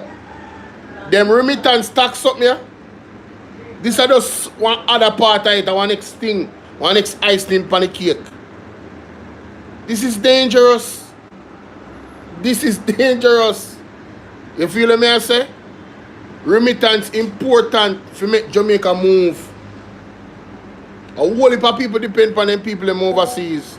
You have some man who not even working at Jamaica. A man take care of them. Money when them send from overseas. I'm not joke. You take care of people. You man who work on ship of their family. You have man who work part of the program overseas that take care of their family out here. You understand? Remember, you know, I don't know if you guys watch the soldier lady, the Jamaican that is a part of the army. That is a our ID, everything, ship, everything. And they took it away from her. You remember that TikTok video there? I think about 2 months ago. That's still fresh in my mind, you know. You're talking about somebody that works in the US Army. And their ID, they must have verified this and verified that, and they don't believe her. How she end up in the army? How someone scammed them way in the army? Isn't there records of her working? All they have to do is call her CO, but it's still a problem. These people don't want us in their country. And, hey, you know, I've always said this to my people overseas. Why would you never have a backup plan? Why would you never have anything sorted out here? So you can always come back home. You always have to have a get vexed money. That's what I know about as a Jamaican. We face it. So if you have a get vexed plan, you understand if the country that you're in decides that they don't want to no more and them are dashing out because they're not born there. Even one video I see the other day with one youth born in America, but him have Caribbean parents that, you know, obviously went there, became citizens. And them take him ID and say him ID fake. Them tear up him ID, him passport, everything.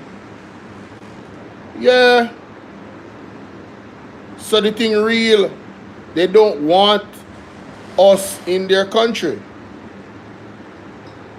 And you can't argue and fight and all of that about it. At the end of the day, did you have a backup plan to come back home just in case something like this happened? And don't make the media fool you. Obama had the same utterances. Obama had a problem with all the amount of immigrants. And there's video of that. They just don't publicize it. I've seen the video. It's not AI. Because we know that them are going to say next. It's real. He actually said what he said about immigrants. A mass deportation.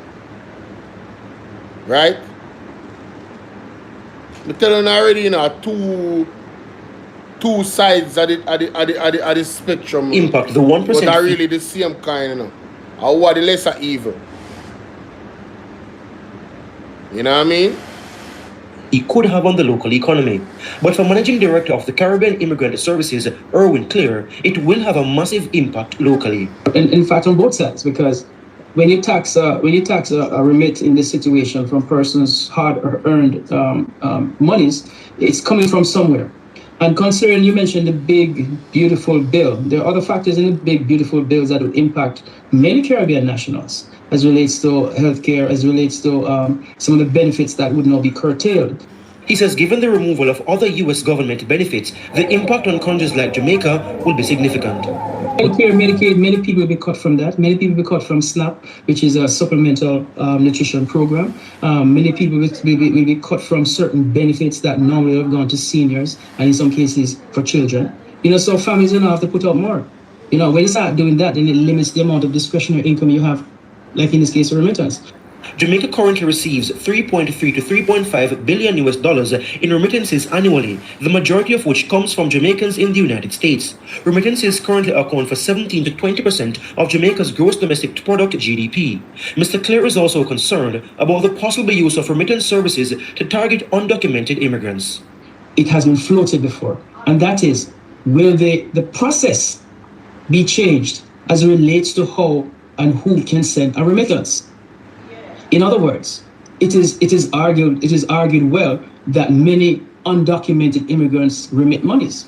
All right? No, if it's a matter of speaking where one will have to show an identification, 1, 2, or show legal status to send a remittance, that now becomes problematic. He says the possibility of where you said talk through, and you must say watch from behind. Daisy Parson, big up. Of people using intermediaries to send the money will create further problems. But people will find this as an opportunity to, again, put in their percentage. So that $100 now tax 1%. You're asking me to send it for you. I tax another 5%. So Jamaica... Yo, this dude is thinking, bro. Yeah. This dude is thinking. Yep. This dude is thinking. Loses out here. The families in Jamaica loses out here. And I, as a remitter now, have to now earn more to spend less. The tax is designed to raise roughly $10 billion in revenue for the U.S. Treasury. It comes into effect January 1, 2026. Wow, man. Damn, that is a serious argument. So the people that are illegals probably is the one that send the most money. And when you think about it, which press conference? When Mr. Vaz, it now happened, it over. It over, Mr. Vaz, press conference over. I listen, when I went live, the press conference started. It was on BOJ TV. Anybody that is watching that now is watching the old version. They're watching the replay. I'm telling you. It's the replay they're watching.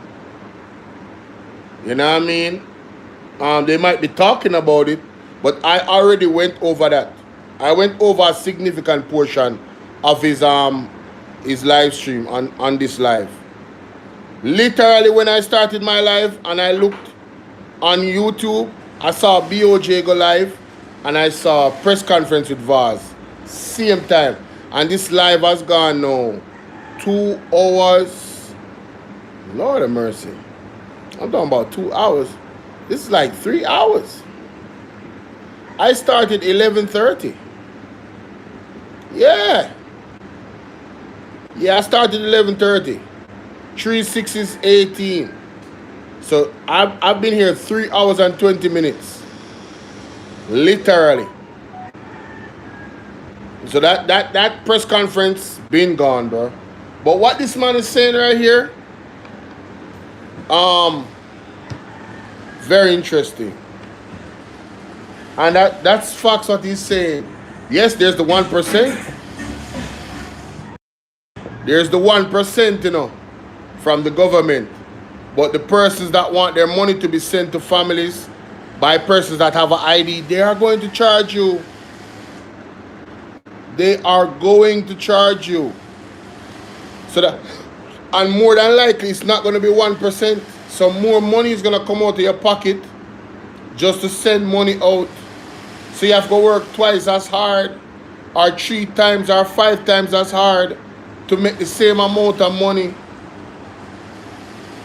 to pay for the same amount of money, to send that money that they usually send. Boy, oh man, it's tough, boy. It's tough. It's tough. It's tough. It monies. It's tough. Right? No, if it is a matter of speaking where one will have to show an identification, 1, 2, or show legal status to send a remittance, that now becomes problematic. He says the possibility of people using intermediaries to send the money will create further problems. But people will find this as an opportunity to, again, put in their percentage. So that $100 now tax 1%.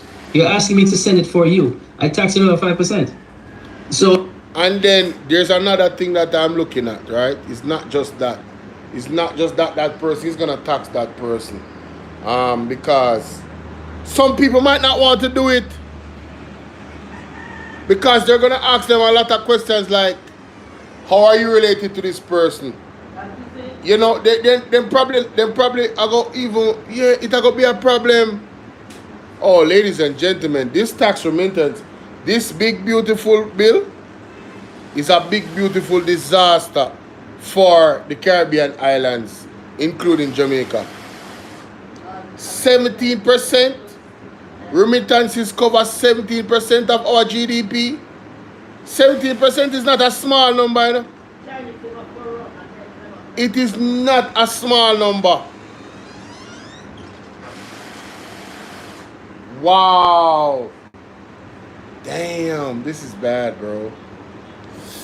This is really bad. This is really, really, really bad. Yo. Before the break, the feedback question. And this evening we're at... Yo. Yeah, for the person, true, see? The midday news is covering it 23 minutes ago, the press conference. Looking to invest in U.S. real estate. Because it already happened. Them just publish it now.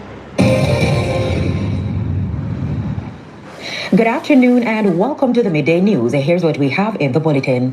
Digicel announces major sports records. A press conference is now underway as the government continues to defend its rural school bus service for students. It comes amid mounting criticism by the opposition. The government is mindful of this to the public transport operators. We are partnering with them to allow for them to be able to earn maximum. The opposition is trying to put a divide between the transport operators and the government. It's nonsensical, because the fact of the matter is that you have not heard one cry from any public passenger association or even the operators themselves, because they live it, they know it. And the fact is, if I can take off 28,000 students off of their routes so that they can take that much more adults paying full fare, then it is a win-win for both the government, the transport operators, the parents, the teachers, and the children. Wanna hear how him spin that? Wanna hear how him spin that? Wanna hear how him spin that, Jamaica? Him talented, eh? Him talented. Tell him the people them a wait for the election. The people them tired to go up on a protest. I call them what Andrew call it. And I hold out upon them. People, all like taxi operator them want no big ticket them. Or them a target, you know. And the government say they want $1 billion. And them are going to talk about say the PMP are try to put a wedge between them and the government. Remember Andrew said he want $1 billion. How much billion he say he want? Ticketing system. In a 1 year. No man, a 1 year, man. 1 year. 1 financial year. The man them a target certain that way there. See if we can find the article here, man. Let me see if we can find the article. Because we love the evidence, you know. Government targets certain amount of money for ticketing taxi drivers. See me can find it. Government targets what? 635 million. No, sir. Government targets 1 billion from traffic tickets. See that? February 14, 2025. We know the tabloid. You understand? Facts and evidence. See there? See there? $1 billion. So, the taxi man them out there. I now say, some of you no deserve ticket, you know. But for the government to target you know, to get $1 billion off of you. And on the road they no good. On the road they no good.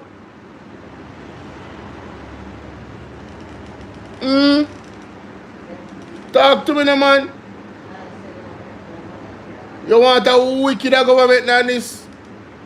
Anyway, I want to hear that history now. Yeah, because it's a part of the show, you know. I forget to it. Jamaican government sell off a birthright, mums. Now, yourself, me not late to the party, mums. I'm thank you for your participation. The point of the last video when we did talk about China buying with Kingston Port.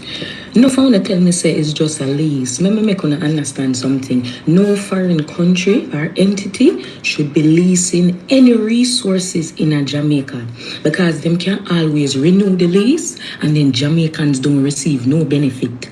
No Jamaican citizen, whether we are abroad or we are yard, is receiving any benefit from all of them lease here where them are give to foreign entities and foreign countries. China will not allow Jamaica to come over there and use them port and make sure that only Jamaicans gain all of the monetary benefit. That now going to happen. Jamaicans, I want to forget in the mentality of Abraham Traore and what them do over the son of Burkina Faso. You see what I say? Jamaica, this is the time for we for Lego complete colonialism. We have the manpower and we have all of the resources. We can easily export all of the things that we are import. We fear move exactly like the President Abraham Traore and Burkina Faso. We can nationalize all of the resources them and make it so that every Jamaican citizen can receive monetary percentages off of the sales and off of the money that we make from nationalized resources. We don't have to move and think like this. We not talk about say, 2015, a long time this are going. Yes, you're right. Long time it are going, and I not see nobody do nothing about it. When the ones and ones like we were present. Hold on there. You know, say, to that point, I am sick and tired of the old people them. We're in a politics, we die-hearted, we make some argument, but every one of them are do it or a long time to do it. That is because you failed us. You failed us. The fact that you can admit say a long time that happened, it means you failed us. Why didn't you get up and do something about it? Why didn't you get up and say something? And let the voices be heard in concert like what Andrew Owners said. And stand up against the corruption in the government. Huh? Wanna sit down and know say the people are corrupt and say, yeah man, one of them are the same thing. Why you never burn out the two of them when they say they're corrupt? You don't have no excuses, you guys are a failure. You were actively involved. You understood what was going on, and you are championing on one of the corrupt governments. Because you say both of them are the same thing, you know. It come like when Everald Warmington say he's an a-hole, but choose the JLP a-hole. You guys really have that mentality, and it's a damn shame. You failed the future of this country. You don't know yourself. And some of you might tell it's not this earth, but it's the truth. You have been following up this thing, and you actually, in yourself, believe that both of the parties are the same. You believe, say them corrupt just the same. But yes, you never make no move. Uno never make no move for real change. No wonder enough how uno support the UIC. Uno has failed, man. Right? Uno accept the nastiness of what it is and decide say, me just have to work with that side there, you know, because I two side them me have to choose from. When the other third party them used to come in, uno not give them no chance. And uno still do it same way. And I'm speaking to the people that believe that the two party them is the same. Me I speak to uno specifically. If you don't believe they are the same and you think that this one is better, I am not talking to you. Let me make that categorically clear.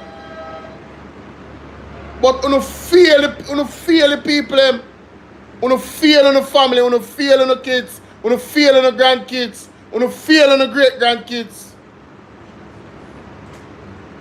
Because uno knew in ourselves we want to believe to be true is true, but yet still support one of the party them. Right? No, Cherry Stevenson. Please listen to me very, very carefully. There's an art to listening. I did not say both of the parties are the same.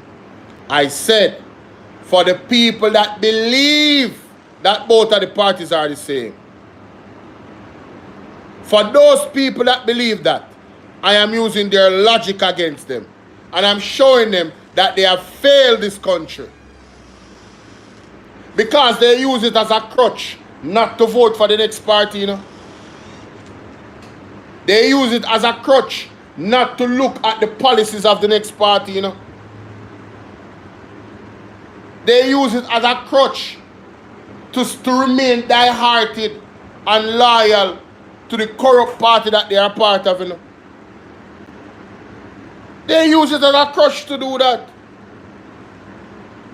So they don't feel bad. Anytime you come out with a scandal, them and you show them say, but them a thief this and them a thief that and them are this a skullduggery are going there. So yeah man, all of them I see them just for them time for thief now. This is the mentality. They have accepted corrupt politicians to be their leaders.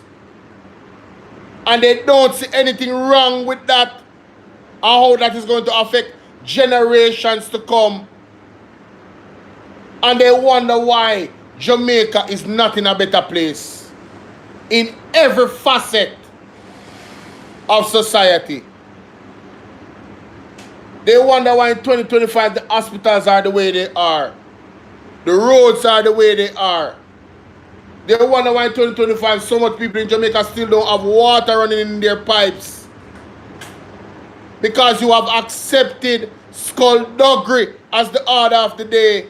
You, the Jamaican people, that believe that both parties are the same. Why you never start on your own party? Why you never run the two of them out of town? Huh? You don't see what going on Burkina Faso? You don't see the people, you don't see what going on Kenya? You don't see the Gen Z then rise up and say no more. You don't see.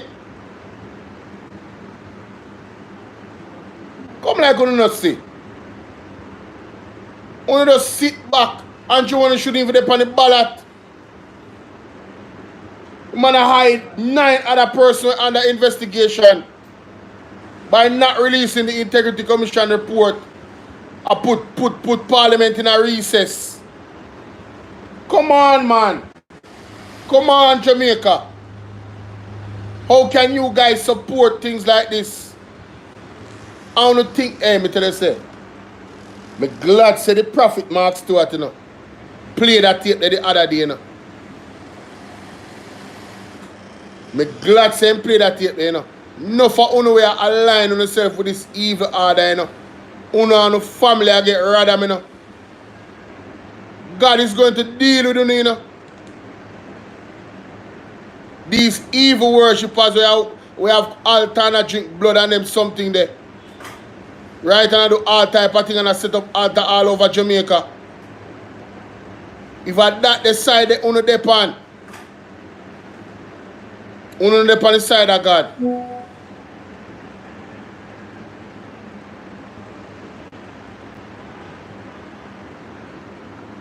Three men arrested after police seized scores of pipe bombs.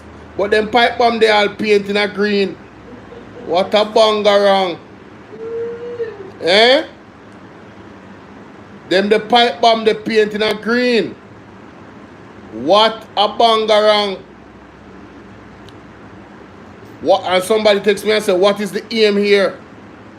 We don't need to say it. We don't need to say it, you know. It's quite obvious. It's quite obvious.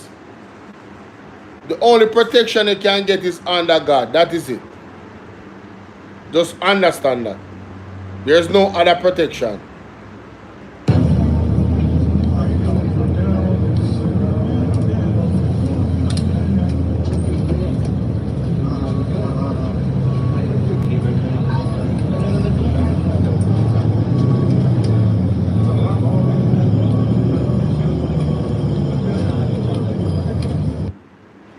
Road under construction in Alberta, Canada.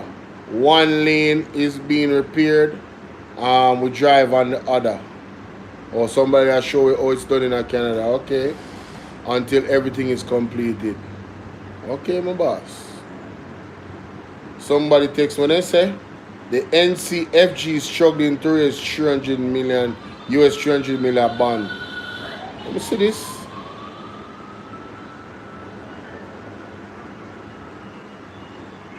Lord God, the God, everything gonna come in a Jamaica news, you know. Sometime, you know. Sassy says shit, I told you. More than 1 month has collapsed since June 4th. Announcement by the NCB Financial Group that is intended to raise US $300 million bond. But there has been near silence on the state of the international capital markets offer. The senior unsecured notes received an unexpected credit rating of B+, Fitch rating and B- credit rating from S&P Global Ratings. The NCBFG's initially disclosure indicated that the offer was subjected to terms it found unacceptable, including pricing. The pricing exercise was expected to take place on June 11th and close shortly after.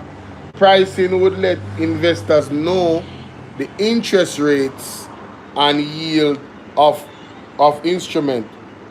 On Thursday, an executive of NCBFG told Sunday Business Guardian regarding your request for an update on our announced potential transaction to issue debt in the international capital market, we confirm that the transaction is still being pursued. That means that them don't come up with the money yet. Wow.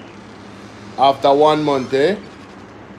We are not able at this time to answer more specific queries about it as we seek to comply with all applicable requirements. We had initially indicated an expected date of pricing, and that was only an expectation. When pricing occurs, announcements will be made as usually expected and required. Fitch rating shows no update on its instruments, and no new NCBFG instrument has been seen on cbonds.com. Damn!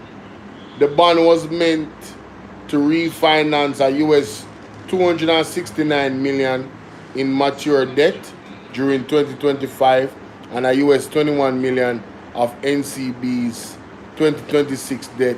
NCB has US 209 million in debt, maturing in 2026, and US 108 million of debt maturing in 2027.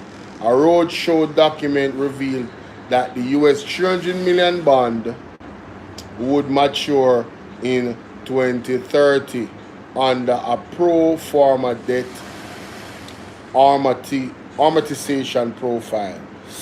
Ooh, Lord, y'all gotta read this article, man. Damn, this is an extensive article. It's The Guardian. It's called, the article name is NCBFG struggling to raise US $300 bond. Wow, somebody send me something else again. Hold on there.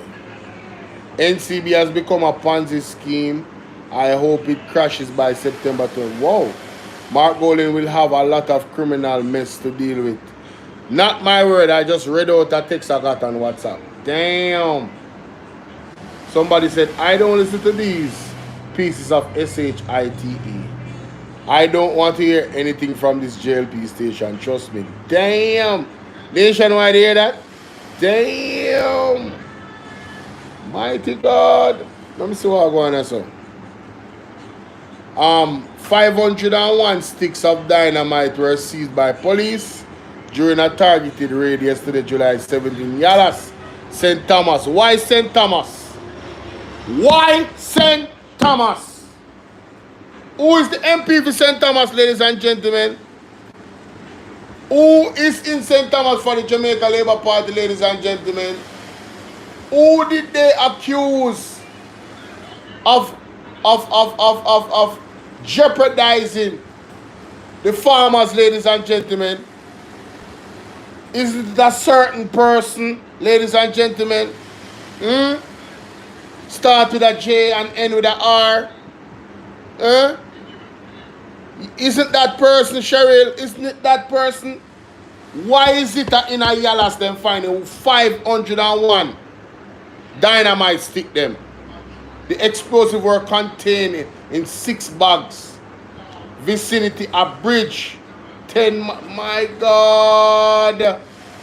My God. Patricia, yes, I'm live, sweetheart. How you doing?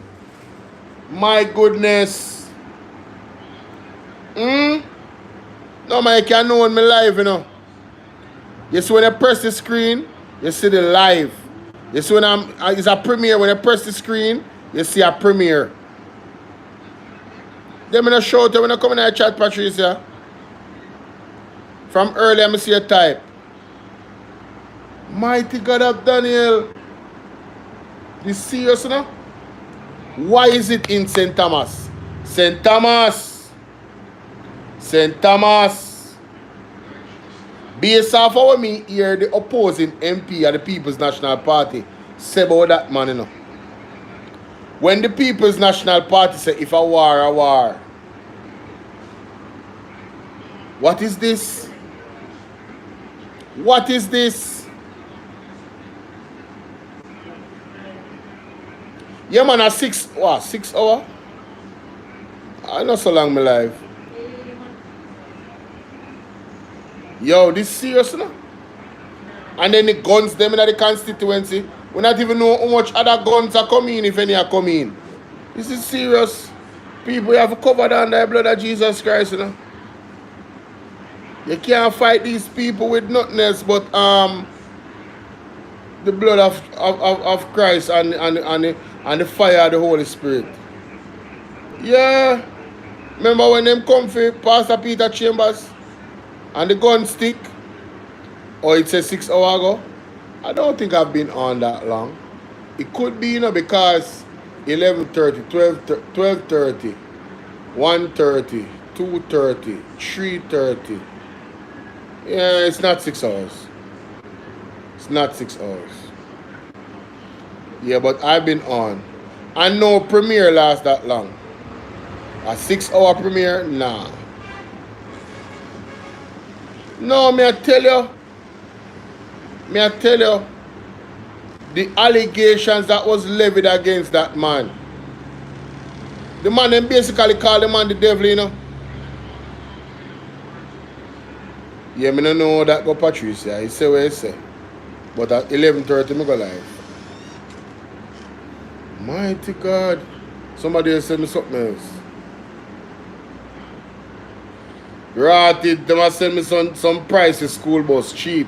Hey, them people are using a buses for sale.com box cover. Coupon bus. 2007 bus. 2017. Four bus package deal. $48,000. $27,000 for 2 bus. Hey. Uno not easy now. I don't like uno. I love uno. Hey! Coupon bus. People at bus website me get. Bus for days. Bus for days. And the price them for the bus them and the mileage. 123,000 miles. Mighty God. $13,000. Look at these buses. 10 match units in stock. Hey. I don't want to ramp with the Jamaican people. I'm not doing research here. Hey. No, sir. This bad still enough. Me I laugh, but it's bad. I'm laughing, guys, but it's really bad. Sometimes I have to laugh, not to cry. Sometimes I have to laugh, not to cry.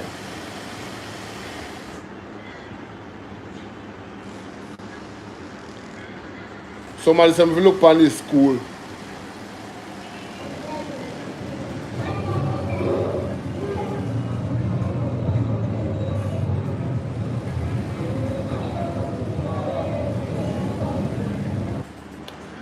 why, they have to come up with a school maintenance program. Yeah, the government has to come up with a school maintenance program. I think we can do every 6 months. I think we can do a 2 times a year program for the school then. I think that would be adequate. Painting, anything that needs to be done. Right? There needs to be some type of audit that is done between the period that they are not doing any work. To say, all right, we have this issue, and like on the 4 month, you do that for 4 months, and then for the next 2 months, you plan for the date in which you are going to do the work, and then that can also create jobs for people that have certain skill sets. You understand, in building and whatever. Maybe a pipe want fix, maybe the roof want paint. What, maybe anything at all. Anything at all. We need, and that would be all island. You understand? It wouldn't happen in a day. Some of the things in the project obviously wouldn't happen in a day. So it would not disrupt, well, the way how they could do it, you know. They could do it in the summertime.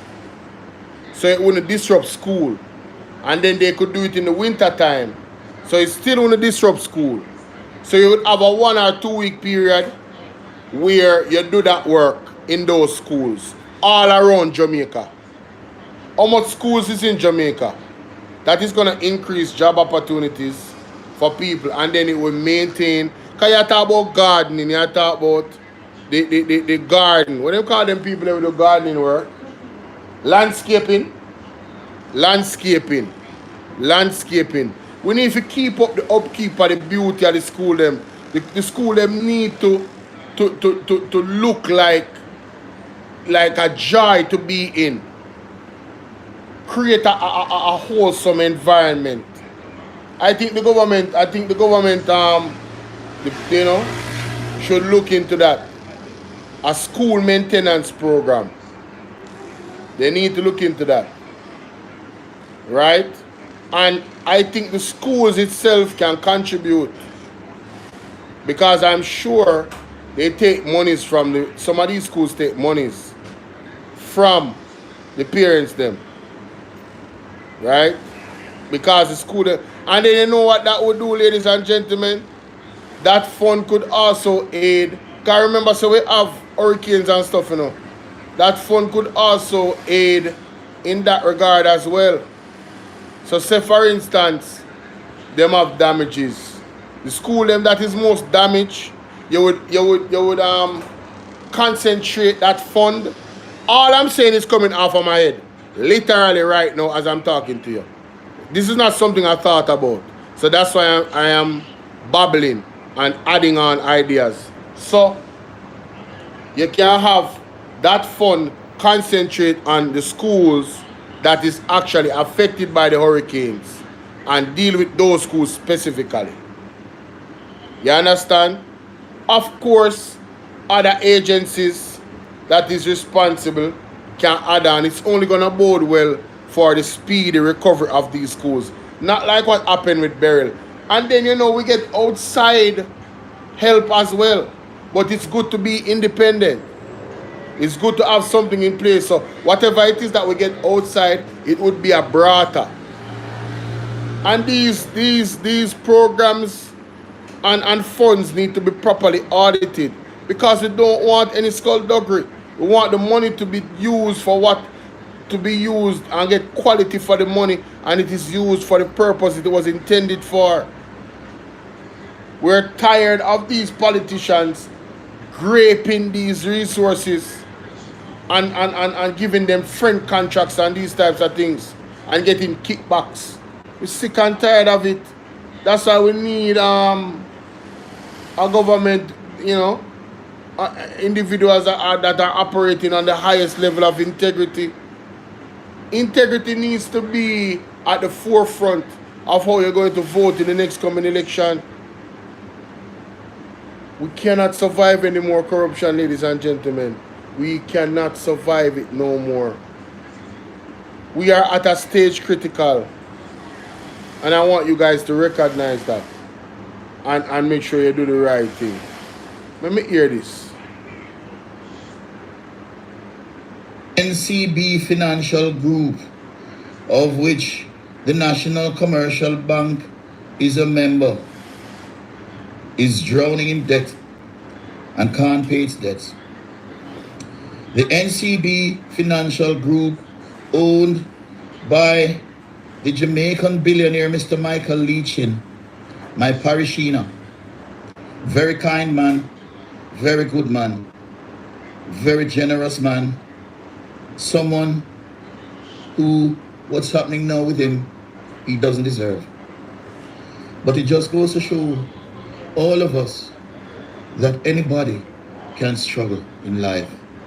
Anybody can go broke. Mr. Michael Leachin is not broke. He's far from it. I'm not saying he's broke. He's not nowhere near broke. But his business is struggling. Who would have thought that the billionaire Michael Leachin could be struggling? He doesn't deserve it.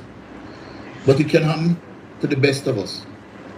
It's a lesson that today you're up and tomorrow you're down. Life is a cycle, and nobody knows what the future holds for any of us, which is why the best thing for us to do is to be good people. Be good to each other. You don't say. No matter how you think you're up there, you can come sliding down the ladder quick and fast. It's a slippery slope. It's a downward spiral. It's hard to climb up the ladder, but easy if you come down. The thing about the NCB Financial Group is that it has so much debt carrying that it is trying to raise money to pay the debt. In other words, the NCB Financial Group is trying to borrow from Peter to pay Paul, and they cannot get the money to borrow from Peter. Mr. Michael Leachin has tried everything in his power to get the money to borrow from Peter. Wow. He even went downtown to plead with the market vendors in Coronation Market to lend him some money. That is how bad things are. And I don't hear nobody talking about it. At least not in Jamaica. The Jamaican media is not talking about it. True. Nobody in Jamaica is talking about it. True. So only 119. Little 119. Wait. Hey, listen, bro. I've spoken about it. Alright, I've spoken about it. I actually did a show on that. I did a show on Michael Leachin. Might not get the traction, but I did.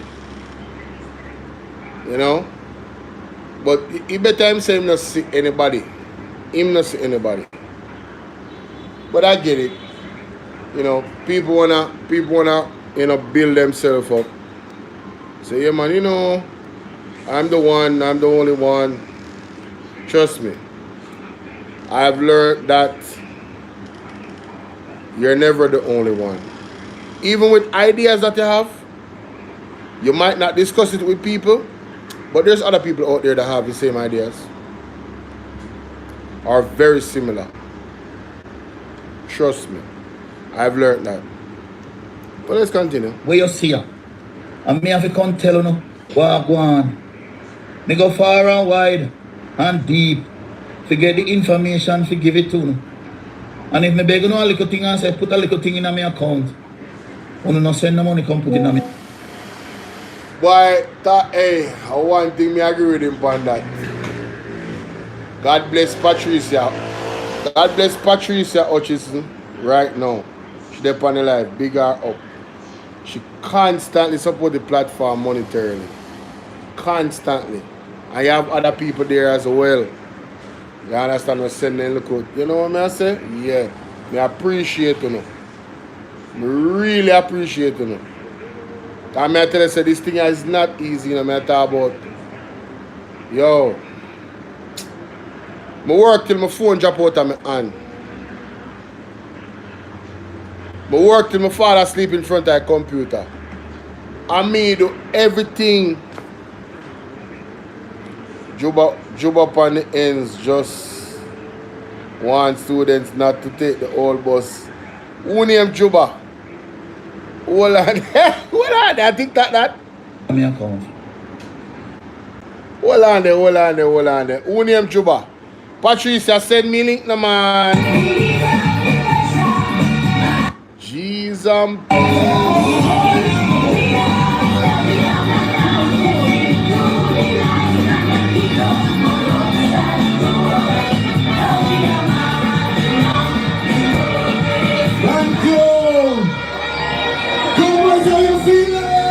Watch it crowd.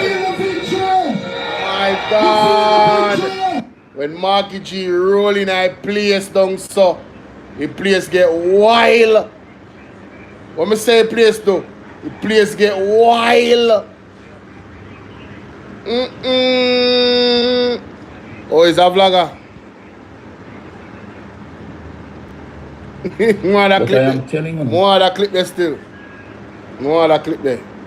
I am volunteering. I am a passionate Jamaican volunteer. That's what I am. I am not getting paid. And I am getting sued left, right and center for this that I'm doing for you as a public service. And even if me beg on a little money to pay a lawyer fee, you know, not give me. A one man, and it's a virgin of mine, call me and say nothing. How bad is it? How much worse can it get? But I'm here to tell you anyway. Because I can't tell myself apparently. I guess me just chat too much, as them say. But I am here to tell you that the media in Trinidad is talking about it. The media... Yeah. The media in Trinidad is talking about it. That's facts. I covered that too. Yeah. I talked about that too. But, you know, you're not watching everybody, so you're not going to know stuff. I don't know me alone talk about it. In Barbados is talking about it. But the media in Jamaica is totally ignoring it. Mainstream media ignore it in Jamaica for real. And the National Commercial Bank, the biggest bank in Jamaica. Imagine that. The National Commercial Bank is operating profitably. It is a profitable bank. However, the National Commercial Bank is a member of a group of companies that is in serious trouble. When you begin to have your borrow from Peter to pay Paul. That's serious. And when you say borrow, you know, billions, billions of US dollars, billions and billions of US dollars, you know. In fact, NCB was supposed to, after they try to borrow a Jamaica. Well, at 300 million US. The thing says still. A billions and billions of Jamaican dollars. But at 300 million US.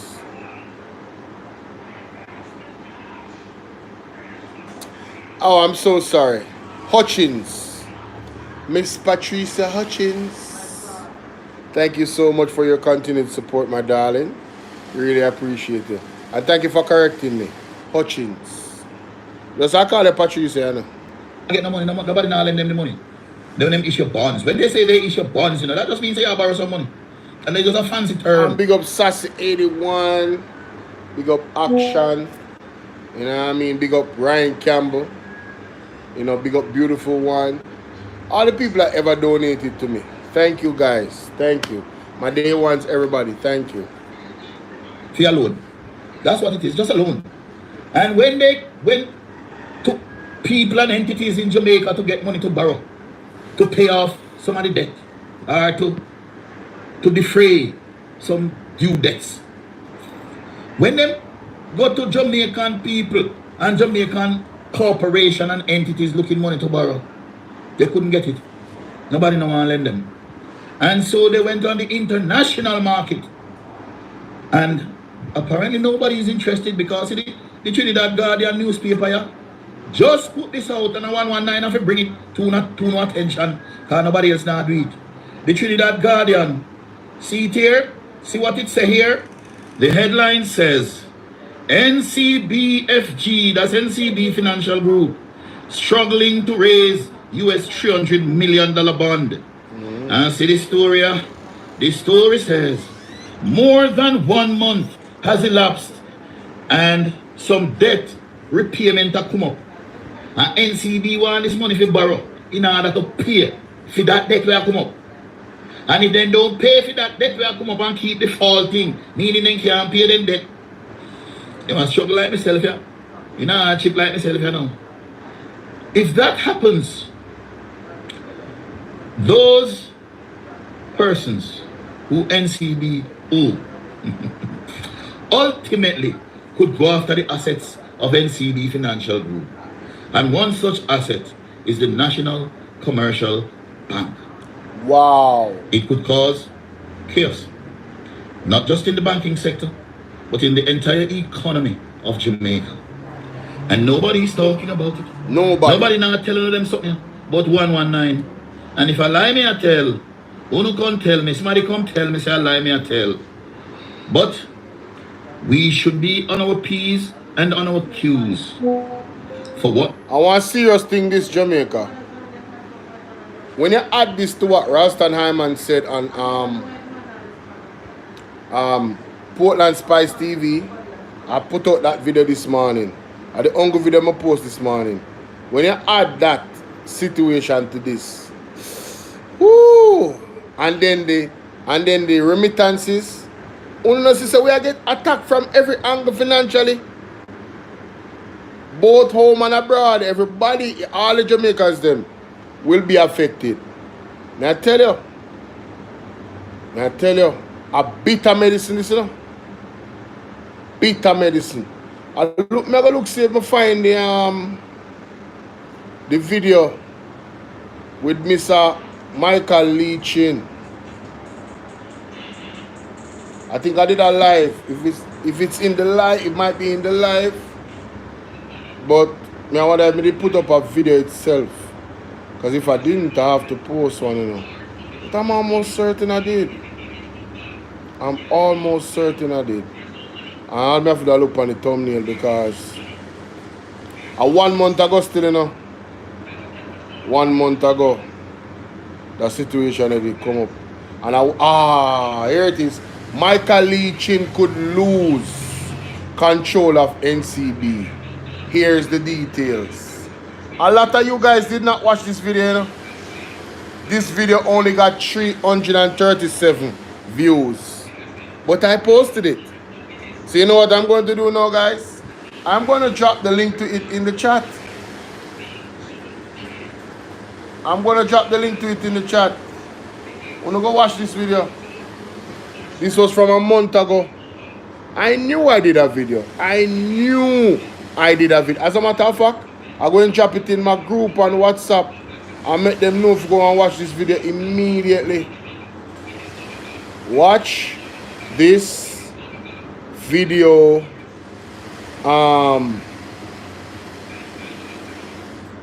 immediately.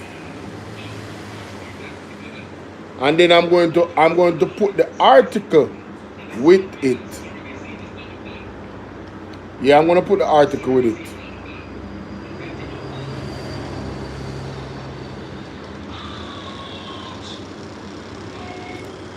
Then read this article. Oh yeah, I gotta inform my people, man. That's why you should join the WhatsApp group, guys. If you haven't joined the WhatsApp group yet, you need to join the WhatsApp group here. Yeah. I'm gonna find the article link. Let me find the article link. Oh, there it is. Alright, the Guardian copy. Bam. Bam. Boom, bop, boom, boom, boom, bop, bam. Type of stuff I'm on couldn't understand.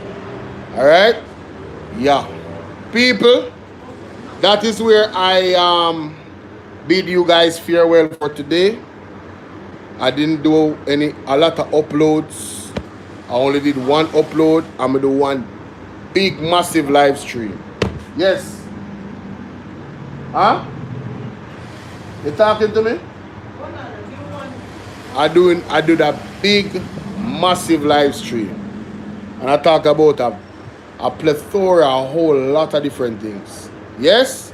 So I hope that you guys will watch the replay, you know, support, hit the like button. Can this video get 1,000 likes? You know what I mean? On that replay, a lot of people passed through but didn't hit the like button. Can you guys hit the like? I have 200 votes. So I know that 200 people passed through this live. And I only have 67 likes.